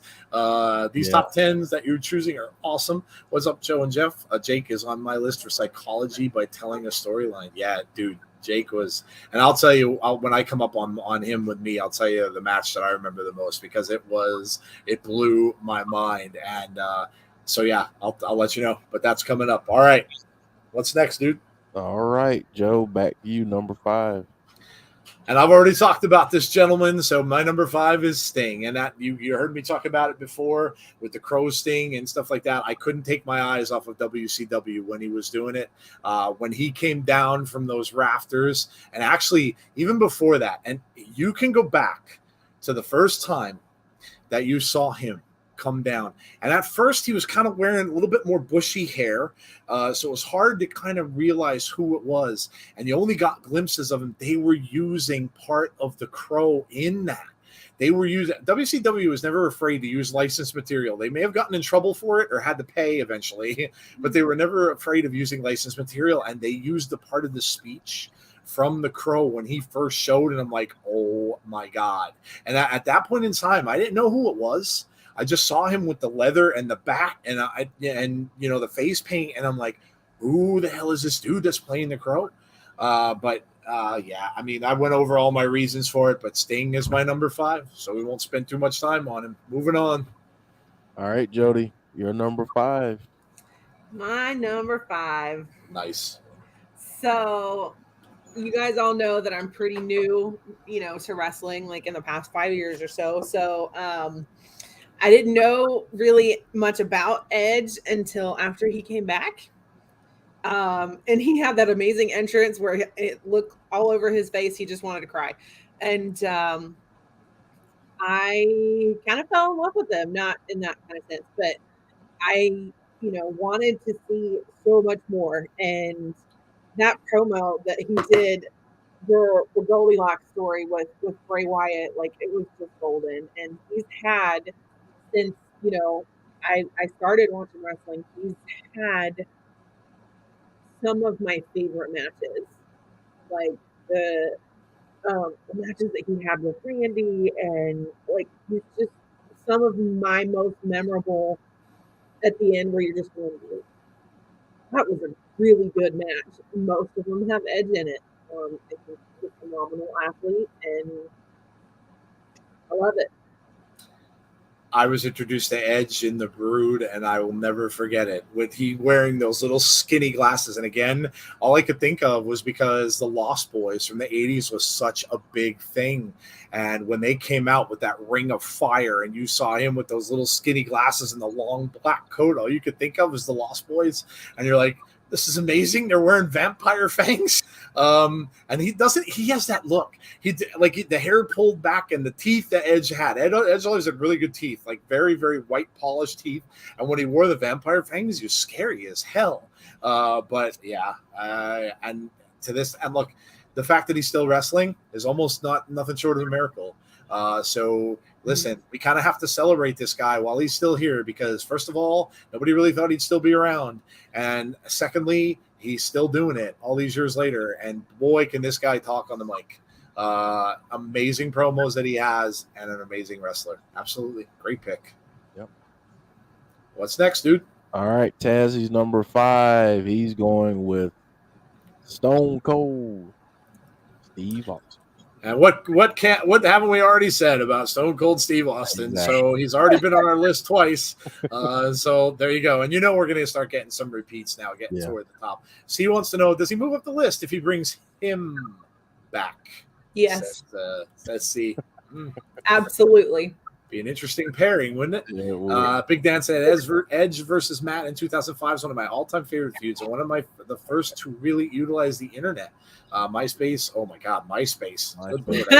I think I still have a MySpace somewhere out there, but I probably never closed down. So yeah, we do. Wow, MySpace. All right, let's move on. What's next? All right, my number 5. Oh, woo!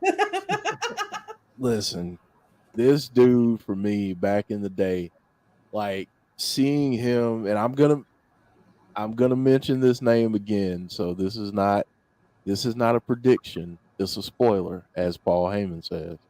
Um, the matches with him and Ricky the Dragon Steamboat, him and Sting, him and Harley Race, Dusty Rhodes, Ric Flair for me, and I get it. Like, not a lot of people, talk about him now and everything, and he's done a lot of questionable stuff. I get that, but he's one of the greatest wrestlers of all time, without a doubt. Um, he had so many iconic matches that I can't even name it. But let's talk about the promos. Oh, Let's talk about his influence on pop culture.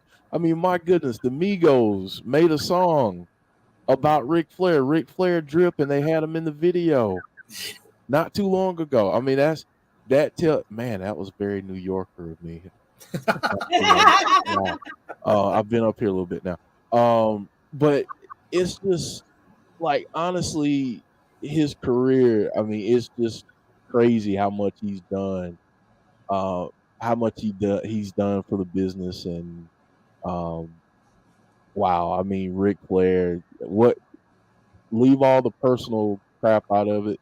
I know it's hard to separate the two sometimes, but what he did in wrestling, and apparently he still got one more to go. I wish he would have left him alone.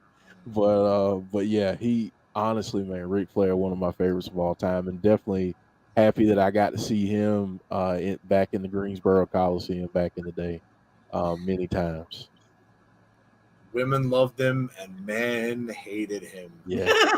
And they hated him because they were jealous of what he was. And man, could he play that character. Yes. And oh boy, could he talk. Go on in that microphone, and you could just keep listening to him styling and profiling. Kiss stealing, wheeling, dealing, son of a gun. Yes. And here's the funny thing. So you know how he talked about how women wanted to ride on Space Mountain? Yep. Yep. Did you know? And apparently I get these now because I have ESPN radio and I listen to sports talk radio all the time. He's the spokesperson for a male enhancement drug. Oh, well, okay. Called Mount Everest. Well, now. Wow. So that's fitting. That's fitting. We'll go figure. There you go. Listen, you can't deny it. I get it. Like, we were talking about that. A lot of these wrestlers, a lot of them have done questionable things later in their careers, no doubt. But you cannot deny the history of the business, and you cannot deny that this man was right up there. I mean, he's got to be right up there in anyone's top 5 or on anyone's Mount Rushmore. You would not have wrestling like we have today without Ric Flair. You just wouldn't. And it's that simple. So, sure, he made some questionable decisions, but I'm sure that a lot of them did. And, but yeah, much respect to him. I didn't get to see him very much because, again, I didn't get to see the NWA a lot when I was younger. There just wasn't any way to see it on the cable that we had. So I didn't get to see him very much. I didn't see him until he started to come up in WWE or WWF. And that's when I started to see matches from Ric Flair. And then, of course, went on to WCW and stuff like that. I would see him a lot more. But yeah, you can't deny he's an absolute legend. Absolute legend of the game. So, all right, moving on. All right, Joe, you're number 4. And we're back to Jake the Snake. And I'll just tell you really quick. Yes, listen, for a man who carries around a python to a ring, and the match I will never forget is when he teamed up with Alice Cooper. I, of course, was huge into Alice Cooper at this point in time because Alice just did the song for the Friday the 13th movie, The Man Behind the Mask. So I had become a huge Alice Cooper fan. I knew of him, but I never really listened to a lot of his music. And when that album came out, and then all of a sudden when I see that Alice Cooper is going to be in Jake's Corner, I'm like, oh my God, this is amazing. And him and Alice are doing promos together, and Alice, of course, with the makeup, and Jake with this was kind of my early introduction, and it really wasn't anywhere near supernatural, but it was almost kind of my introduction to supernatural stuff back then, because one guy had a gigantic snake who could poison it and eat you. The other person was a rock star who was, having guillotines up on stage and doing all this kind of scary crap. So I marked out. That was absolutely one of the coolest things I have ever seen in wrestling, even to this day. So yes. And I told you about Jake. His promos were, like Jeff said, he put it in a good way, were chilling promos, because there was no emotion. He just came out and talked like, just flat, and whatever it was, it worked. He could scare the crap out of you just by talking in a normal voice. So Jake the Snake, absolutely. All right, moving on. Jody's number 4. Wow. Okay, Cody. Again, it's one of those, since I'm new to wrestling, when he came back, I had so much respect for him wrestling injured like that. Like, it was hands down one of the most badass things I've ever seen. And I can't wait until he comes back. I love, the pop that he got. Like, the fans love him. He's super nice. He's special. Like, he's one of those people, like, he's just special, and you can feel it, and you can feel that energy. And like I said, I have the utmost respect, especially working in healthcare and knowing kind of what was going on, for him to wrestle like that. Yes, he wasn't going to make that injury worse, but that shit was painful. So 100% he earned my respect, and he jumped right up that list. And I don't know if you read, but there was a little more to. We always kind of talk about people who are bleeders. Cody's definitely a bleeder. He gets hit and he bleeds a lot. Well, he almost, actually, during that surgery he had, almost hemorrhaged. So no joke. I mean, maybe he's got something where he just bleeds very easily, and some people do. So yeah, that's even scarier when you kind of think about that. But he was talking about that during an interview that he had after the surgery was done. So listen, the guy transcend. Well, let me tell you why I respect him. He had the courage to make a decision, to follow a dream, and not many people do. Most people probably, maybe even 9 out of 10, would have stayed in AEW, where he created part of the show, taken that huge paycheck that he was getting, and been perfectly fine with it. And you know what? No one would have said anything to him. No one would have said anything to him about it. But he realized, you know what? I kind of conquered this thing. I started this company. I proved I can do it. But now I want to go and correct an error or correct something in my career that I was never able to get to, and I want to go and do that. And you just know, like, his dad would be so proud of him, and he's like that proof that you can go back. And I hope that he 100% have complete faith they're going to put that belt on him at some point.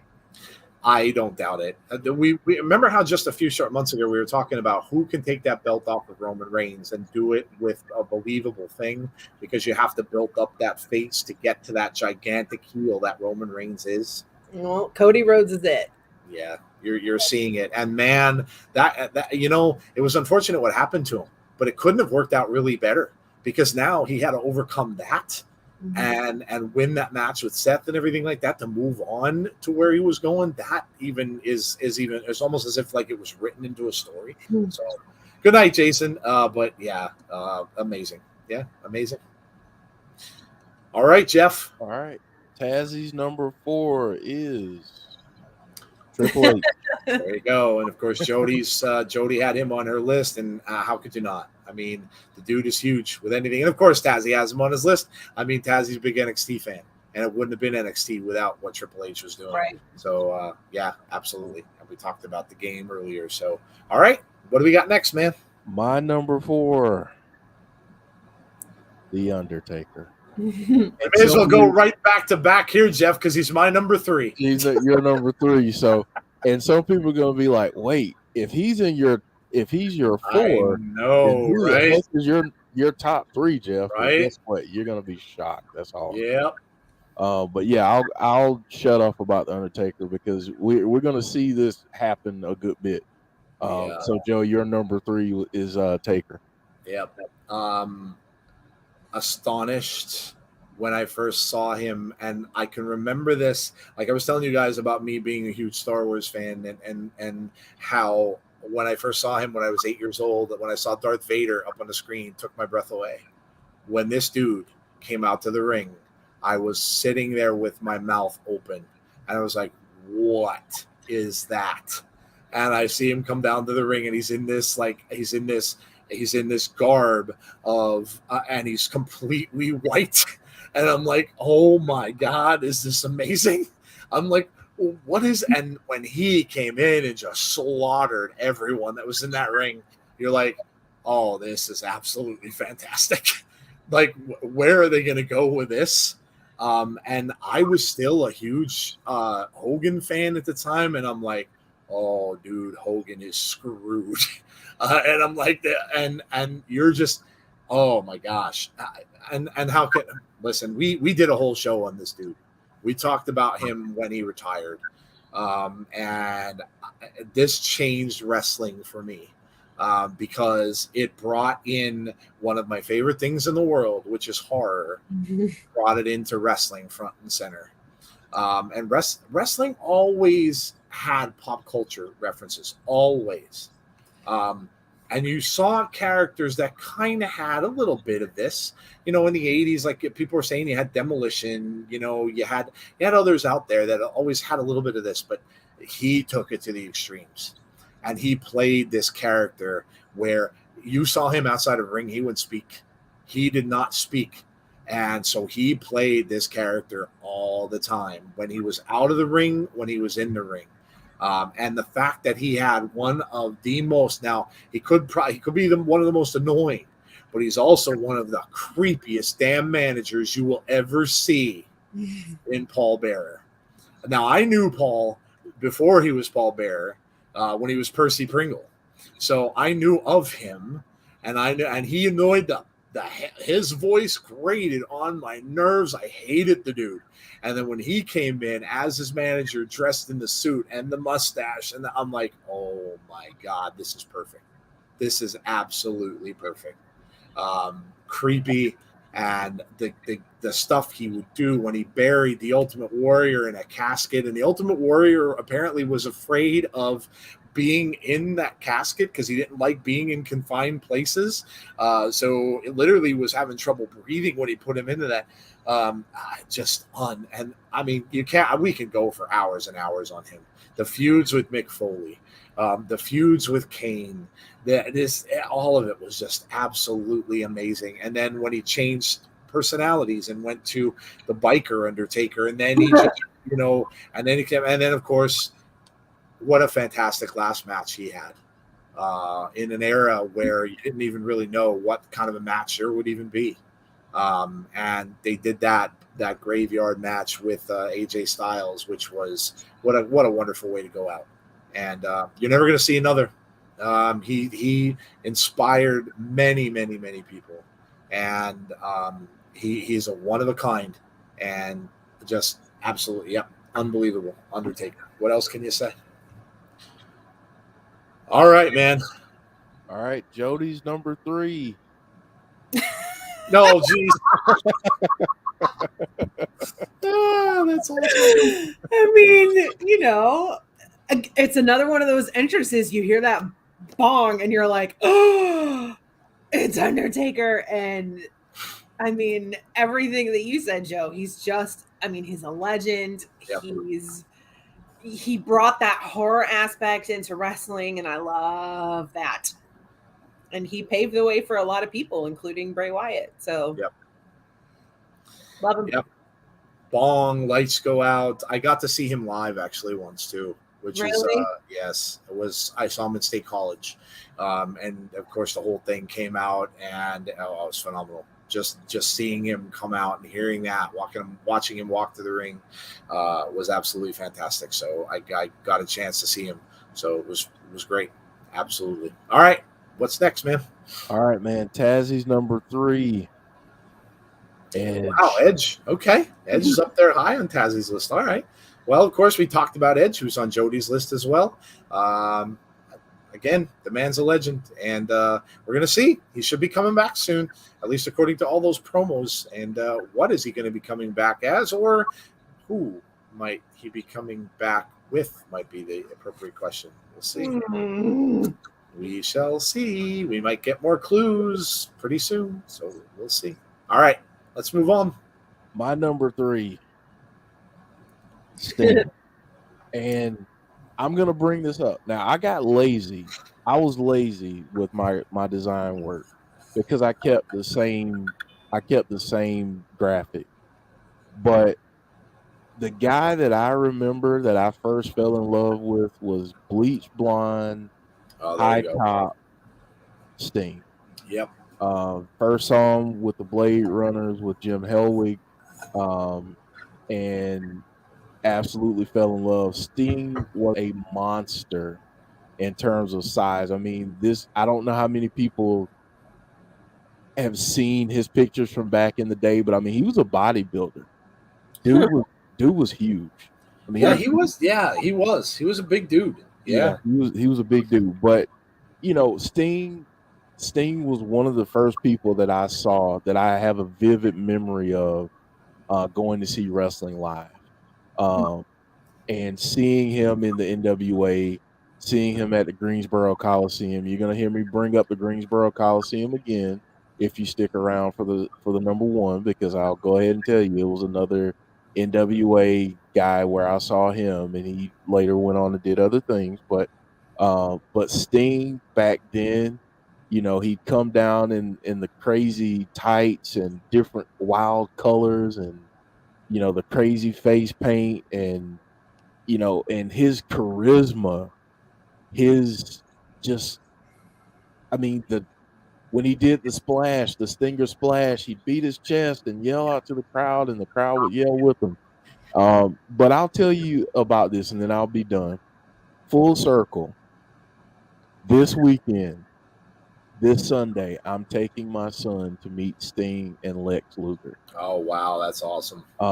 I'm taking my son to meet them at Heroes Hideout for a photo op and autograph signing. But I'm really looking forward to telling Sting, like, thank you for being one of the people that got me into wrestling, that, you know, I was able to share wrestling with my mother, and you know, he was one of her favorites, so he's definitely one of mine. But yeah, I'm so happy that I get to take my son to meet him this Sunday. And please know, folks, by the way, when I'm there, I'm going to be talking to Lex Luger about coming onto the show, because you know, he's really good friends with Nikita Koloff, and we've got that connection. So stay tuned.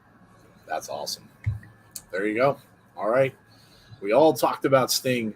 Pro wrestling, Houston wrestling with Paul Bosch introduced me to Junkyard Dog and Tony Atlas. Yeah, JYD was amazing, and Tony Atlas was awesome too. He teamed up with Rocky Johnson, and they won the titles. It was my childhood right there at 10:30 p.m. on KHTV channel 39, Houston cable channel in the 80s. That's awesome.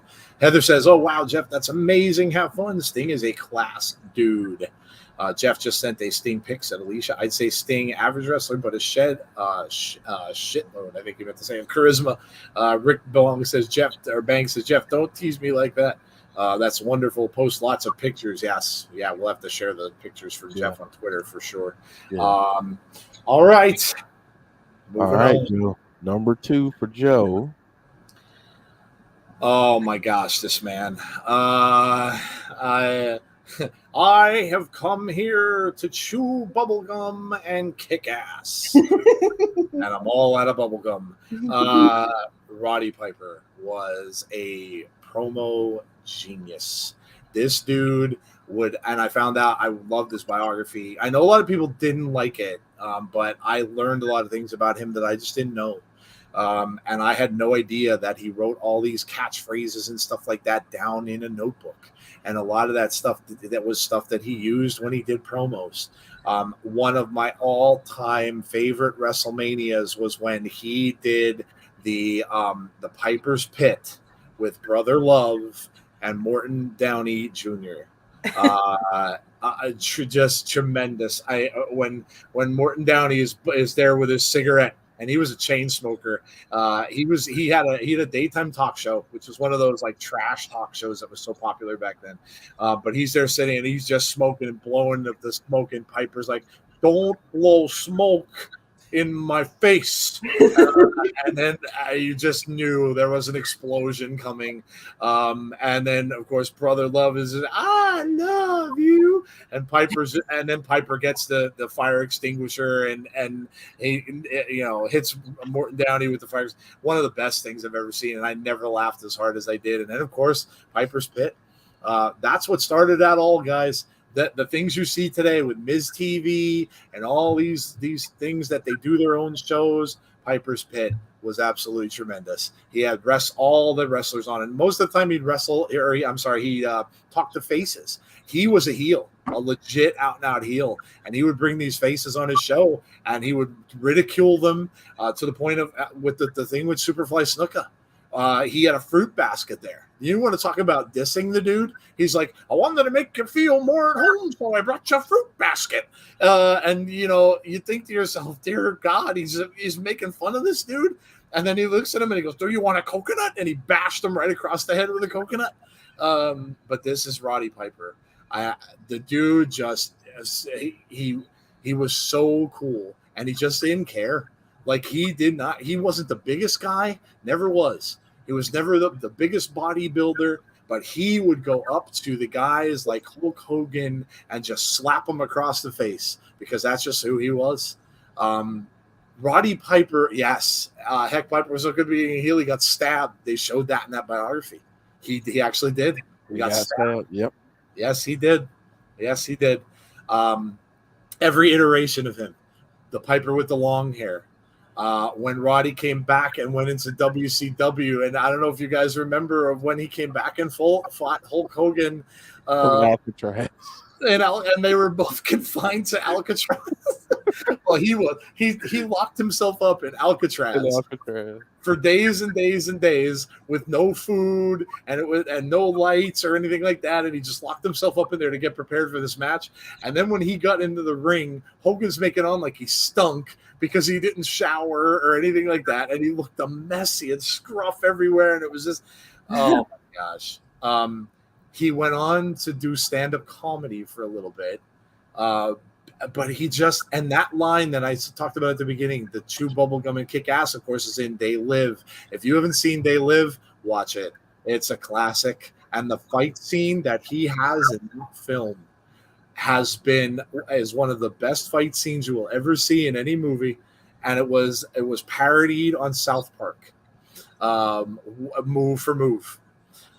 So Roddy Piper was an entertainer. He was intelligent. Oh man, did you hate his guts? He played that role so well, and you just could not stand him. When Hogan brought in Mr. T, Mr. T was so popular with the A-Team and stuff like that, and Piper didn't care. He just got right in there and cut promos on him and basically made fun of him, and he just didn't care. And again, another guy just taken away too soon. But I miss Roddy, and I always will. He did things his way, and of course, coming down. And again, Jody talks about iconic entrances. Well, what can be more iconic than coming down to bagpipes? I mean, so yes, Roddy Piper is my number 2, and a huge part of my childhood. So love Roddy Piper. All right, man, moving on. Jody's number 2. Wow. All right. Cool. Matt Hardy. So it's common knowledge that the first match that I ever saw was Matt versus Bray in the Ultimate Deletion match. And I've talked to Matt a lot, and he's, yes, I put him like I think he's a phenomenal wrestler, but he's just one of my favorite people on the planet. I know when my mom, he's part of the reason that I fell in love with wrestling too. And, when my mom was going through issues that she was going through and, breast cancer treatment, like Matt followed up with me. He wanted me to let him know how everything was going. He's thoughtful and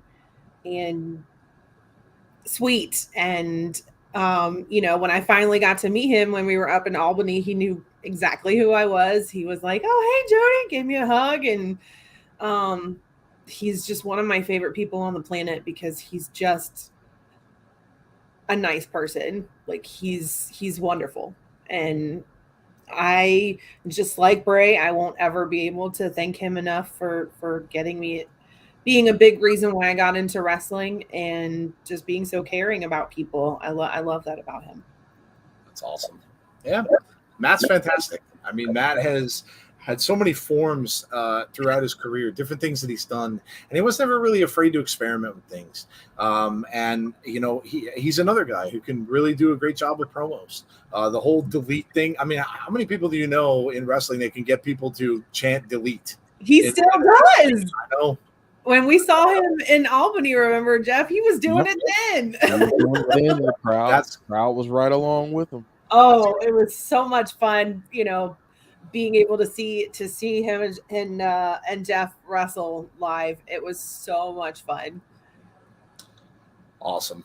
There you go, Matt Hardy. Everybody's different to everybody. Some people are different to everybody, and that's, I guess, kind of what we have to say with you guys putting your stuff out in the chat that we're seeing, and all of us. Wrestlers mean different things to different people. And that's what you're going to do. And that's why we're saying it's not a top 10 of, like Jeff said, it's not a top 10 best wrestlers of all time. It's our top 10 and kind of what they all meant to us. So, but yeah, that's awesome.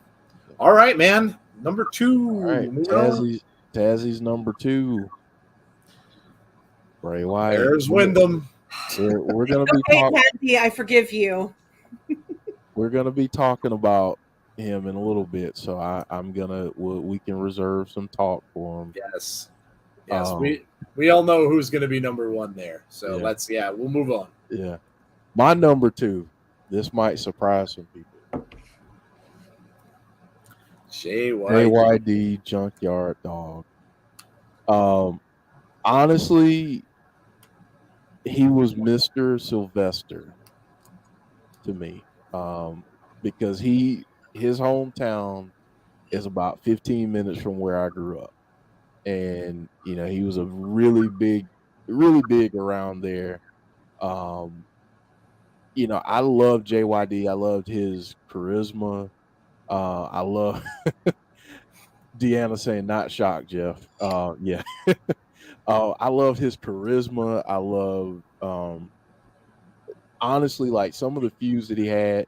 And Joe, I don't know if you remember this one, but he had a feud with the Freebirds. Yeah. And they blinded him with hair cream. Oh, yes. Do you remember that? Yeah, yep. I think I do.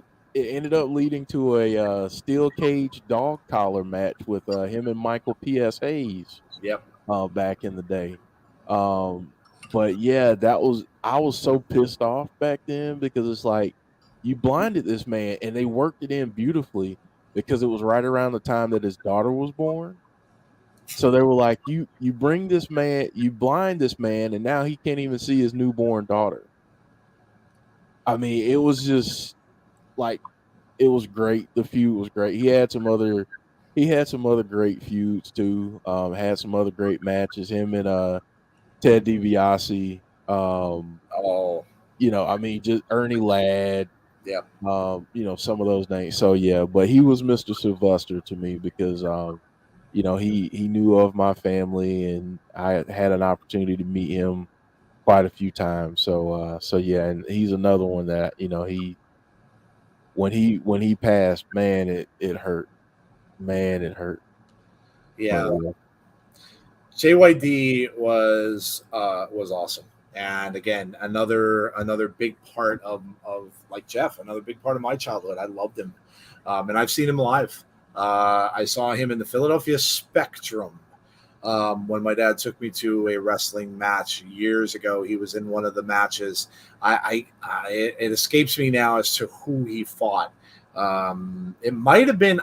I know he won. It could have been SD Jones. It could have been Special Delivery Jones, I think, that they was in a match with back then. So he was on the undercard. The main event of that was Bob Backlund, who was the current champion, versus the Masked Superstar. Was actually the main event. I got to see the Strongbow brothers against the Wild Samoans. That was an excellent match. But Junkyard Dog was awesome. He had the charisma. He had the moves in the ring.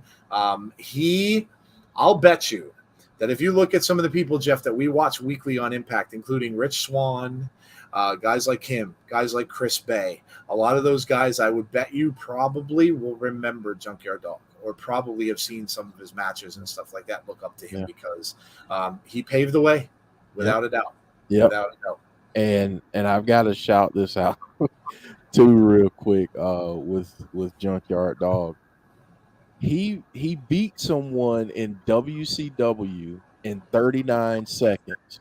That has been on every single one of our lists. Sting? Mean Mark Callis. Oh, no kidding. Undertaker? The Undertaker. He beat Mean Mark in 39 seconds back in the day. I'll never forget like the trip. We were talking about the Undertaker, me and some other folks. We were talking about the Undertaker, and they were saying, "Do you remember when he beat Mean Mark?" And it's like, no, because I don't even remember him facing him. But yeah, it's because it was only 39 seconds. That's insane. Could you imagine having that on your resume? Oh my gosh, I know. I mean, just think. I mean, he honestly. That's probably the shortest match the Undertaker has had where he wasn't the winner. That's insane. Yeah. That's crazy. Love it. Love JYD. All right. I think we're at our number one. Number one, Joe, you're number one. When it comes crashing down and it hurts inside, I still get chills to this day. And listen, I know you're going to tell me he's an awful person, and I'm not going to disagree with you. He did some really bad and stupid things, but when I was a young man growing up watching this guy, listen, he was wrestling Superman. He was. Say your prayers, take your vitamins. He was wrestling Superman. And when that music hit, and of course he was in Rocky. He was Thunderlips in Rocky, and I love the Rocky films. When that music would hit, and again, I know I'll never hear it again, and he doesn't deserve to be heard again. But when I would hear that, I was like, I get chills.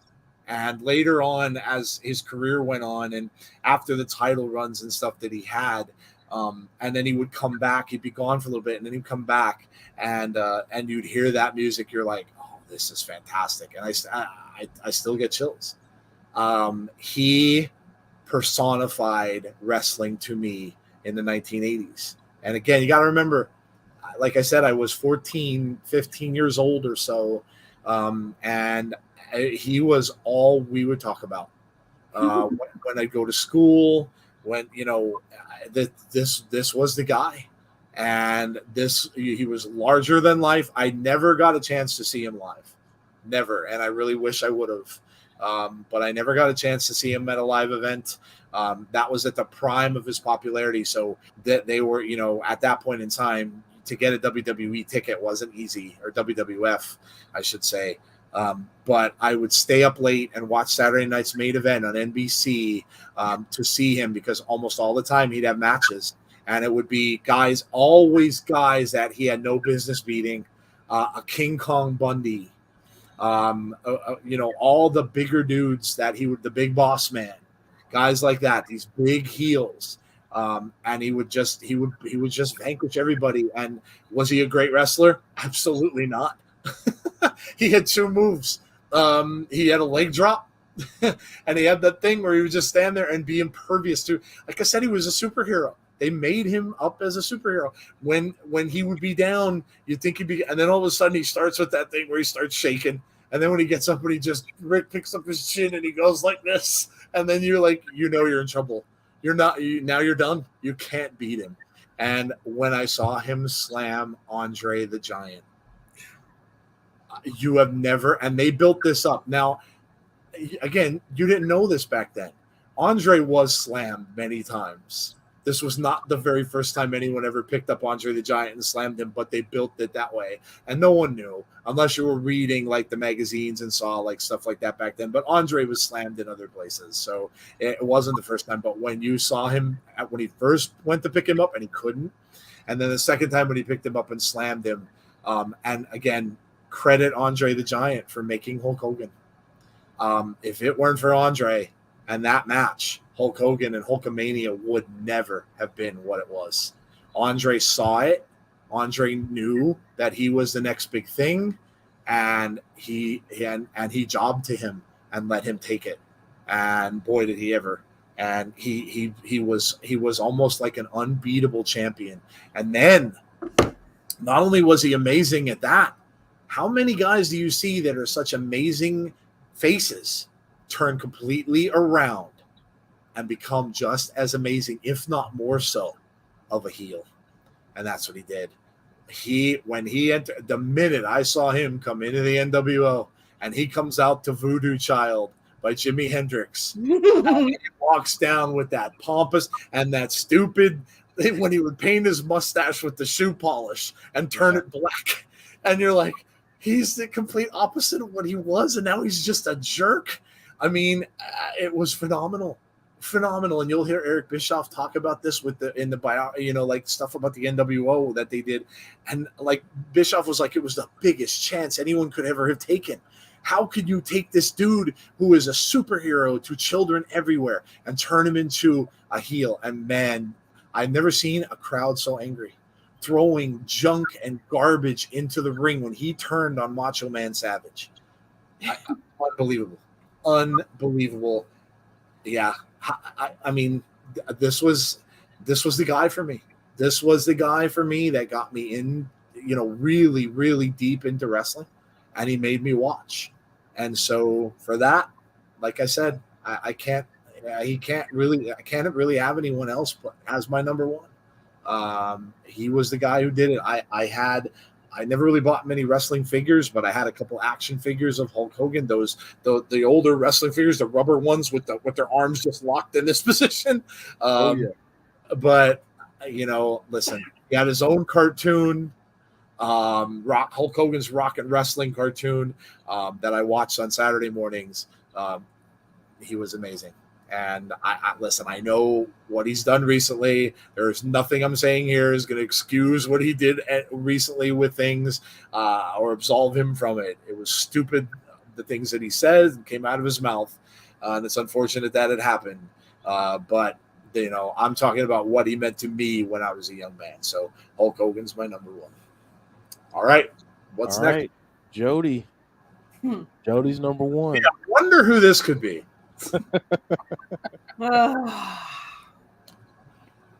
Wyndham knows he's always going to be my number one. He's, like I said at the beginning, if you would have told me when I first started watching wrestling, when I watched that first Ultimate Deletion match with him and Bray Wyatt, that I'd get to call him a friend at this point, I would have looked at you like you were insane.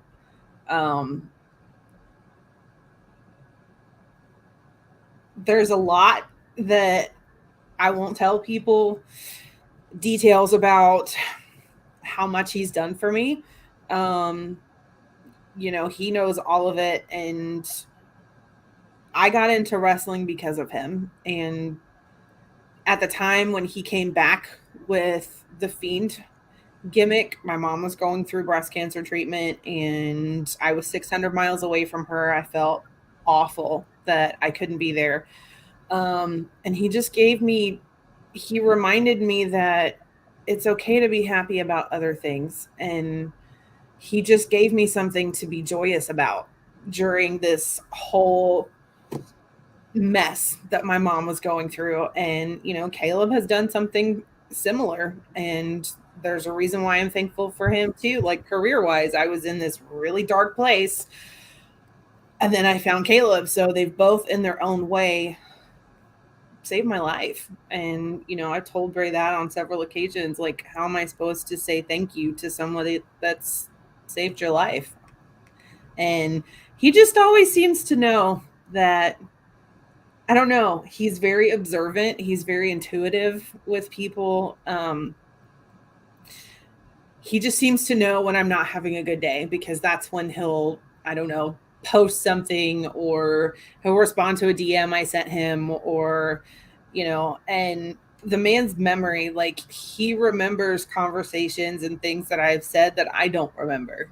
And, he has a fantastic memory. And the first time that I met him, I couldn't talk because I just had lost all ability to form sentences, and he picked up on that, and it was really funny. But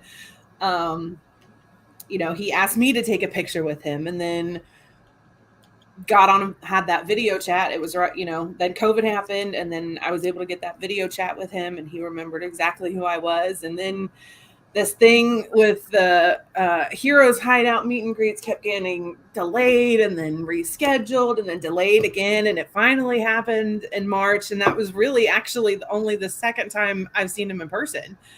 And the smile on his face when he saw me, like, I just went, "Hey, stranger." And he was just so excited to actually get to see me again. And I was excited to get to see him again. And, he's such a wonderful person. He's funny. He's incredibly smart. He's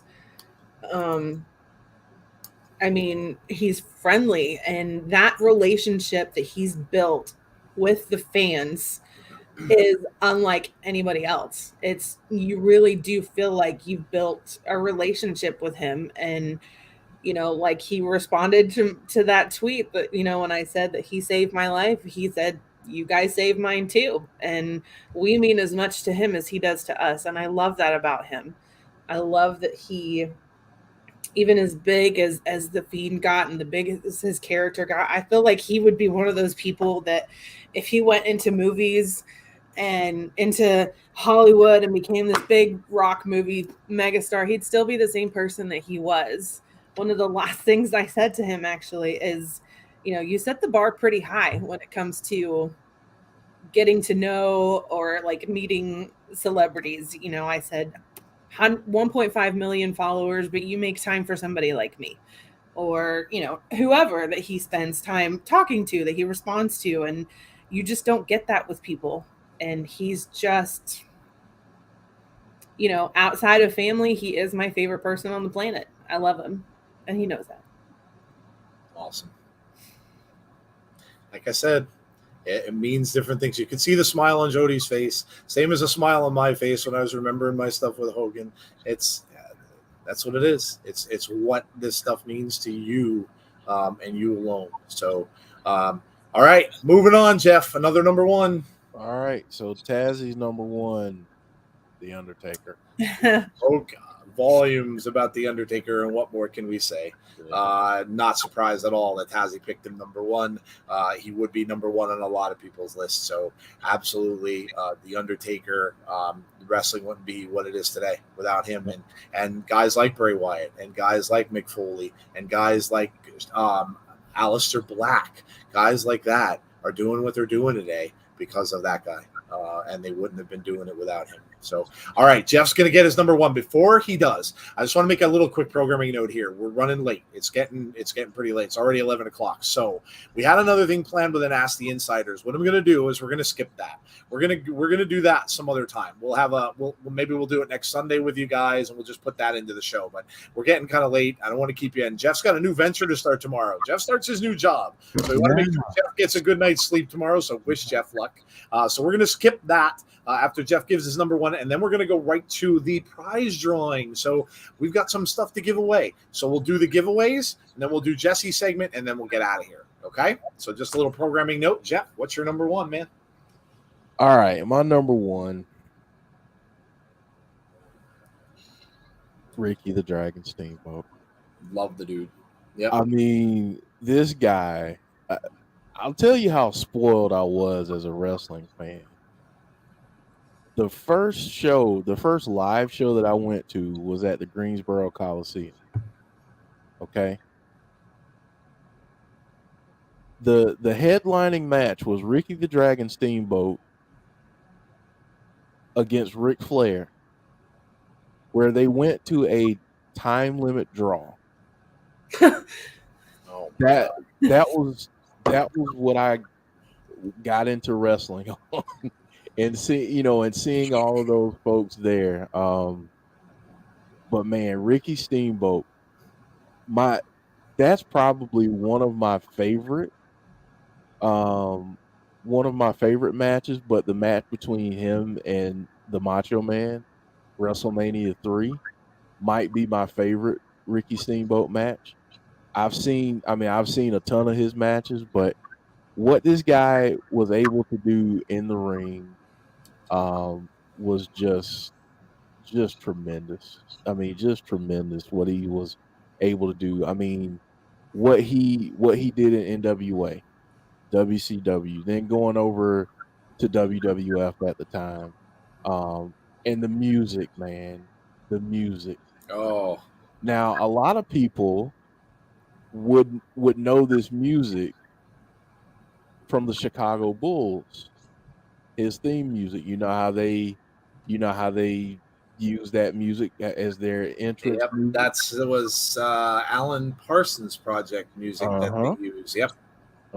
So, yeah, but Ricky Steamboat for me, aside from being a great wrestler, and this was like the highlight. There was another time that I went to see him, and I actually got a high five. Wow. And my mom had to convince me to wash my hands. I bet she did. Because I was like, I'm never washing this hand again. Like I can't, because Ricky Steamboat touched my hand. But my goodness, Ricky Steamboat for me, my favorite wrestler ever. There's so much I could say, but I won't go. Yep. I won't go on and on. We could all go on and on forever, but yeah, absolutely love Ricky Steamboat. That's awesome. Yeah, Ricky was great. I loved him too. He had some tremendous matches. And yeah, like Jeff said, it was just that. It wasn't really anything crazy, but that iconic music that you heard when you knew he was coming out was absolutely fantastic. So, well, there you go. That is our top 10 wrestlers of ours. So top 10 favorite wrestlers of all of us. So there you go. You guys played along through it all. So thank you for that very much. All right. Well, I know you might be awaiting a little bit of a giveaway. So we have some giveaways for you. Now, what I'm going to do, a little hard to play this when you're in a chat, but what I'm going to do, I'm going to tell you guys that are in the chat to give to basically post a particular word. So I'll think of a word. You guys are going to post it, and I'm going to do a countdown. I have a random number generator, and what I'm doing is basically we're showing that there are 41 people right now. Nope, it went up to 44. Hold on. There's 44 people supposedly in the chat or out there or in the chat. So I am going to generate a random number. Now, the first thing I'm giving away, speaking of Wyndham or Bray Wyatt, is boop. It's Christmas Bray Funko Pop. So it glows. The green screen makes the eyes look really creepy. Yes, it does. It feels like he's looking through you and the wall, but it is Pop Vinyl number 100, Christmas Bray, and he glows in the dark, and he's a Walmart exclusive. So I'm giving away Christmas Bray. See the back of the box if you want to. Yeah, his eyes look creepy there too. But yes, so Christmas Bray. I am going to hit on. All right. So what word shall I use? Yowie wowie. There you go. So yowie wowie, and I am going to count. So start typing it in the chat now, and I'm going to count down the yowie wowies until I get to the random number I just generated, and that is the person who will win Christmas Bray. So start putting the yowie wowies into the chat. And we will start counting down who will win the Christmas Bray Wyatt. We have another giveaway that is coming up right after that. So fill up the chat with the yowie wowies. There we go. We're starting to get them now. Okay. All right. We're starting to get them now. Come on, everybody. Yowie wowie. You can do it. Getting there. You can do it. All right. Here we go. Here we go. Nothing says you can't keep. You can do it over and over again. You don't have to stop at one. You can keep do it multiple times. Shoot. All right, here we go. I'm going to generate a random. Let me make sure that yep. Okay. All right, here we go. The number is 27. 27. So 1, 2, 3, 4, 5, 6, 7, 8, 9, 10. 11, 12, 13, 14, 15, 16, 17, 18, 19, 20, 21, 22, 23, 24, 25, 26, 27 happens to be Rick. Rick Bang, 27. Look at that. Bang. You win. You win. Rick Bang wins Christmas Bray Funko Pop. Congratulations to Rick Bang. You are the winner. What you got to do is you're going to have to, if you're on Twitter, DM us, of course, with your mailing address, or you can hit us up on our email at Insiders Wrestling Pod. Is it, Jeff? Yep. Insiders Wrestling Pod. So Insiders Wrestling Pod at gmail.com. So you can do an email, or if you're on Twitter, you can DM us. Either way, let us know what your address and your mailing address is, and I will get that out to you as soon as I possibly can. So, all right, we're not done, so you can stop with the yowie wowies now. Thank you very much. We're going to do something else for the next one, but listen, the theme continues. We have this is a piece of art from the man who paints the wrestlers, Rob Schamberger himself, who was on our show, by the way. This is an art piece of Burned Fiend. Burned Fiend. So here it is. There you go. You can kind of see what it looks like there. So this is the Burned Fiend artwork by Rob Schamberger. So that is my next giveaway. So let's make this one a little easier. You know, we'll make it as a tribute to Jody. We'll make it Abby. So the next one is Abby, and I will generate. Let's see, we're down to 43 now, so I'll make sure I change the number. It's 43. So we need Abby's. Abby's kind of easy. Little yowie wowie. A couple of words. People probably scrambling to type that in. I see him chiming in. Oh, and by the way, Joe, we have an addition. So I'm doing two. Yes. Jody has one as well. Oh, okay. All right. So Jeff's got two giveaways, and Jody's got one still. So we're gonna keep going. All right. All right. I'm gonna generate the number. Let me stop up here. I'm going to generate the number. Boom. Okay, here we go. 1. The number is, by the way, 9. 1, 2, 3, 4, 5, 6, 7, 8, 9. Erase your mind. Erase Your There Mind you go. wins the Bray Wyatt Burn themed artwork. Erase Your Mind is your winner of the artwork. So there you go. Thank you all for playing. You could stop the Abbeys,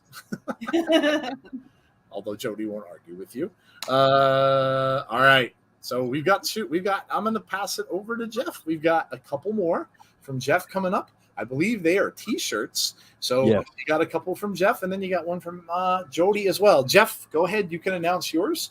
Yes. I will change the number generator down to 40 because we dropped to 40. So oh, no, I didn't see your comment, Rick. Let me see. What was it? Where are you? Because we got a whole bunch of Abbeys flowing here. What was your comment?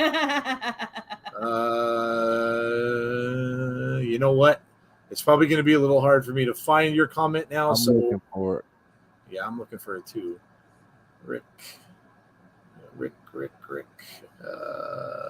Jeez.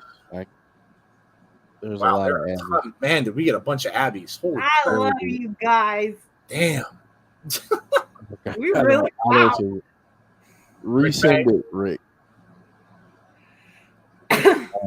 Yeah, resend your comment because there's no way I'm going to be able to go back and see it. So resend your comment. Just put it out there now because we're not doing anything right now. So just put the comment out there now. We can see it. And I'm going to give a shameless plug to our merch store. Yes. So the shirts that I'm giving away right now are coming from our merch store. So the link is there on the screen if you want to buy some Insiders merch. I actually have a commercial that we will be playing starting tomorrow Nice. during our show. So Nice. So yeah, I won't play it now because we're kind of pressed for time. Oh, that's nice. Rick said he's thankful, but he wants us to give it to Jesse. Okay. All right, that's nice. Rick, that's very nice. We will give the Santa Pop to Jesse. Yeah, absolutely. That was nice of you. Okay. I'll tell you what, Rick. My giveaway, somebody gets to choose what they want. So whatever, there's 2 of them. So whatever one doesn't get picked, you can have. Wow, there you go. That's nice. There you go. Look at how nice you guys are. All right. I'm going to change the number to 38 because we're at 38 right now. Okay. Oh, never mind. We're at 39. Okay. So the first shirt, I'm going to give you a choice. Both of these are Abby shirts, so you can get an Abby Mania shirt, like on the screen. So when you see on the screen, or you can get Abby's window. So the word that I want you to use is, and I won't take off for spelling, but the word I want you to use is shenanigans. Oh, damn. No, there you go. No taking off for spelling, but shenanigans is the word. Shenanigans. There you go. Let's see here. Erase Your Mind. Send that to the Insiders on Twitter if you want to DM. Yes. So either on Twitter, you can DM us on Twitter, or like I said, you can send it to our email as well. Insiders Wrestling Pod, POD @gmail.com. Either one. Whatever you want to do. Oh, we got the shenanigans rolling in. Okay, we got shenanigans, and man, do I have a lot of counting to do. So you better get spelling. Again, we won't take off for spelling. My lovely random generator gave me the very last number of all of the numbers, so I've got a lot of counting to do. Start counting. I am 1, 2, 3, 4, 5, 6, 7, 8, 9, 10, 11, 12, 13, 14, 15, 16, 17, 18, 19, 20, 21, 22, 23, 24, 25, 26, 27, 28, 29, 30, 31, 32, 33, 34, 35, 36, 37, 38, 39. It's Chris Gilly. How fitting is that? How fitting is that? That's amazing. That's pretty funny. It's a random number generator, guys. Hey, Um, How and, fitting is that he won the Abby's that T-shirt? he won the Abby shirt, because I Yep. could very easily started off with the Insider shirt. So Yeah. so Yep. now I'm gonna give. For those of you who don't know, that's my husband, by the way. Yeah. That is Jody's husband. Now Okay, everybody, stop the shenanigans. Stop the shenanigans. Stop the shenanigans. So the next shirt that we're giving away is an Insider's shirt. You can have a choice. You can have a choice between the shirt or a sweatshirt. A shirt or a hoodie, I will say. Nice. So just let me know your preference. But the word I want you to use for that is, let's see, dragon. Nice. For Jeff's favorite wrestler. Yes, my There you favorite go. wrestler. So dragon. You get your Or choice. You could got be wearing a control. hoodie. So the word is, I feel like we're playing password. The word is dragon. All right, I'm going to generate the number. It's showing 37. Okay. Here we go. The number is 1, 2, 3, 4, 5, 6, 7, 8, 9, 10.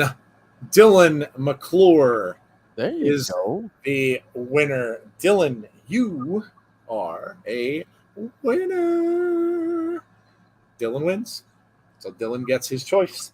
Now you'll have to let us know when you're sending that what you want. Of course, what your choice would be when you're sending us your information. So, and like I said, to our DMs on Twitter or to our email, which is insiderswrestlingpod, POD at gmail.com. So there you go. All right. All righty. Very cool. So there's Jeff's 2 giveaways. And now this is when you guys you guys got 500 live viewers. Imagine Joe having, oh my God. I would die. Yeah. My eyes would be like rolling in the back of my head at that point. Yeah. Yeah, that'd be very bad. Kind of nice at this point in time. Yes, with the yeah. All right. Go ahead, Jody. What do you got? Okay. I will let you guys, whoever wins, I will let you guys pick. We have an autographed Alexa Bliss poster. Ooh. We'll also have a Becky Lynch autograph picture. Damn. That's Look at that. Alexa Bliss. Oh, we know a lot of you guys in the chat. All right. Alexa Bliss. The word is heel. Like hurt and heal. That's an easy one. Heel. Heel. Let me see how many. Oh, look, it jumped up. Yeah. We need the word heel. Heel is the word. We'll start counting in 1 minute. Screw that. No, wait a minute. Here we go. 1, 2, 3, 4, 5, 6, 7, 8, 9, 10, 11, 12, 13, 14, 15, 16, 17, 18, 19, 20, 21, 22, 23, 24, 25, 26, 27, 28, 29 is Wrestling Lane.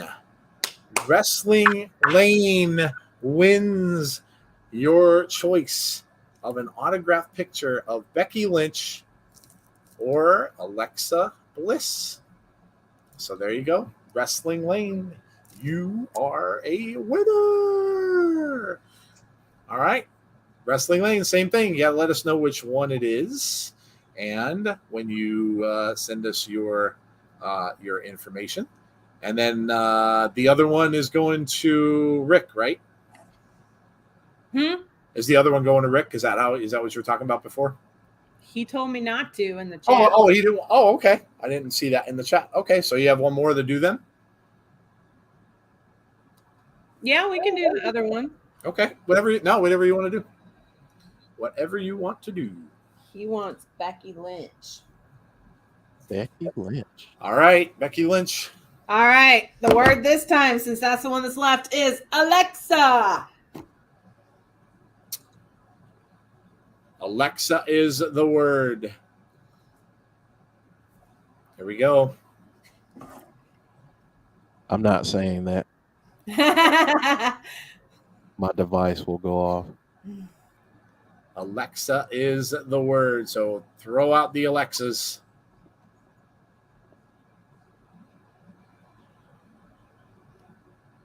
There they go. This one's going to be quick because I got a low number. 1, 2, 3, 4, 5, 6, 7, 8, 9. And Jason Stauffer.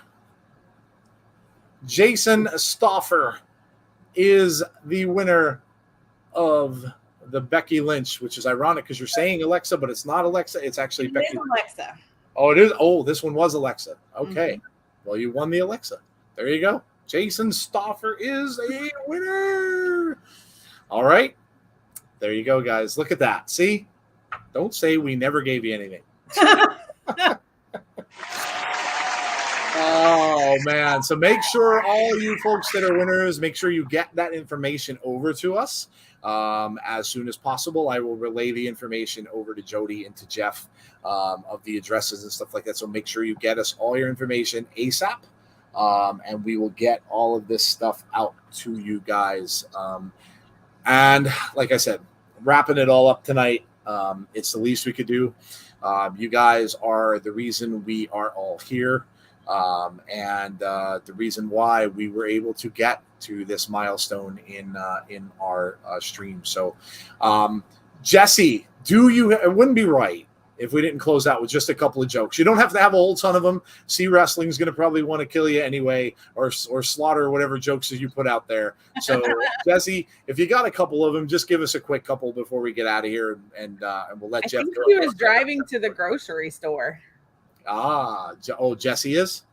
I don't know. I saw her comment that a little while ago. Okay. Well, Jesse, if you're out there, if you can get us a quick couple jokes to end the show, it wouldn't be right unless we did. So, did you pick the number like based on the ones that come up on StreamYard or in YouTube? StreamYard. Okay. So 17. That's probably what you were probably that number on YouTube. Yeah. Yeah, because we can see all the stuff from all of the streaming stuff, whereas you can't. You're going to see like a different number. So if you're counting, that's what it was. We are seeing like stuff from Twitch and stuff from Facebook and stuff in there. I'm counting down from all of them on StreamYard. So yeah, I'm not just counting YouTube. So that's probably why it was different from what you came up with. So. Oh, she does have jokes. Okay. Jesse said that's good. I only have a few. Thank the Lord we don't get jokes. Such a shame. Oh, too bad. She does have some. Wouldn't be right. Wouldn't be right if we didn't end our 3,000 party without a couple of Jesse's jokes. So tomorrow we've got Abby's window while Jesse's warming up. 6, a little after 6, Jeff, tomorrow? Yeah, it's probably going to be around 6:15 if that's okay with everyone, because I've got a lot of stuff tomorrow. Yeah, Jeff's starting his new job, so wish him luck. Yeah, so 6:15 tomorrow instead of 6. So a little later start to Abby's, but the guys are going to have a lot to talk about. Again, a lot of stuff with Wyndham out there. Of course, the second Edge promo. You've got that whole thing going on with the Goldberg stuff and him saying that it wasn't his fault and blah, blah, blah, blah, blah, blah, blah. So I'm sure they'll have that to talk about too. If Jody, of course, can keep, from throwing up when she's talking about it. But yeah, lots of stuff going on with Wyndham. So make sure you join the guys tomorrow at 6:15 for Abby's window. And then we will be back No worries, 17. We get it. It's hard for you. I know. I understand that you would be counting, and you wouldn't have been able to know that. So it's all good. It's all good. It's all good. Here's number 1. My father has schizophrenia, but he's good, people. Wow. We're starting dark. We're starting off dark. You know what? That's funny. Because I run a psych hospital. We're starting off dark. Oh, man. So make sure you join the guys for Abby tomorrow and then come back and join us on Thursday for Impact Wrestling. Impact's getting good. We got a really good show coming up this week with some amazing matches. The Motor City Machine Guns wrestling each other. Amazing stuff. So make sure you come back for Impact on Thursday. It'll be at 7:45 p.m. Eastern Standard Time. And then we'll be right back here next Sunday for, and we promise during that show, that will be our regular weekly wrap-up show, but we'll get in a segment of Ask the Insiders for you guys. If you have anything that you wanted to ask us in particular about wrestling or whatever, we'll piece that in there a little bit for us next Sunday. So number 2, I was addicted to the hokey pokey, but then I turned myself around. Oh. You do the hokey pokey and you turn yourself around. That's what it's all about. Wow. Wow. Nice. Good night, Heather. Wow. Unbelievable. All the contributions that we've had. Big Dan, do you know how Professor X announces his participation in a card game? Wheel me in. Wow. Wow. Number 3. Here we go. I heard there were a bunch of break-ins over at the car park. That is wrong on so many levels.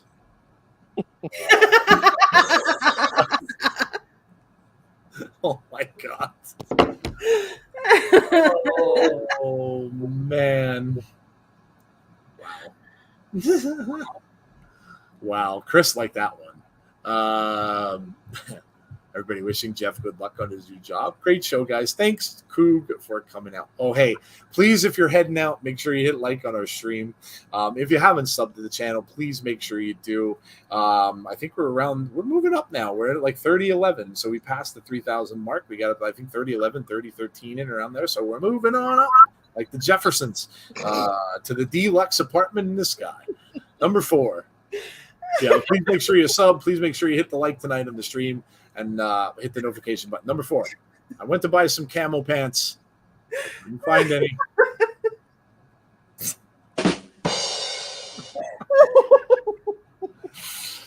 Yeah.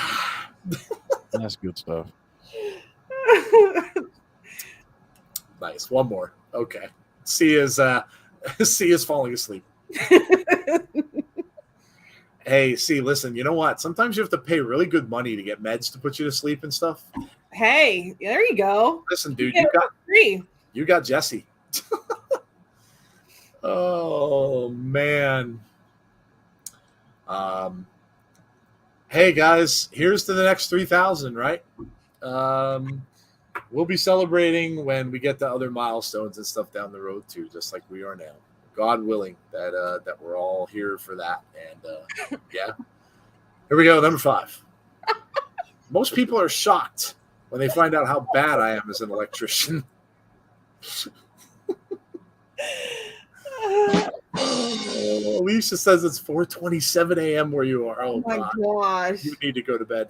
I must have been a right a-hole in a previous life to know Jesse. Wow. Wow. Oh, what's the definition of a blue moon? A Smurf getting pantsed. Good night, John Rosato. Oh, well, guys, it was a lot of fun, and I hope you guys all had fun too. So we are going to get out of here because it's late. It's late here. It's late 11:30 here. I know it's late wherever you guys are, of course, overseas and stuff like that. But again, I'm going to say just a couple things. First off, thank you from all of us to all of you. Thank you so much for coming out for watching us. We know there's so many other options out there for you guys to go and check out. And the fact that you come and spend time with us is humbling, and just is a wonderful thing to know that all of you are our family, and that we hope to see you soon. And then lastly, and I'll just say my usual, please make sure you join Abby's tomorrow at 6:15 p.m. Eastern Time with Jeff and Jody. Please make sure you come out and join us for Impact on Thursday. And then, of course, right back here again next Sunday at 8:30. Also, please make sure you hit a like on the stream tonight and hit the notifications button so you'll be notified when we have future content, and sub to the channel if you haven't done so already. And the last thing I've got to say, and I always say stay safe, be kind to one another, but tonight, you get a special Tony Stark from me. I love you guys 3,000. Oh, get yourselves ready tomorrow too for Abby's. We're going to do a tiny little segment, Ask Abby. Cool. All right. There you go. Good night, everybody. Thanks for coming. And like I said, we love you 3,000. Take care, everybody. We'll talk to you soon.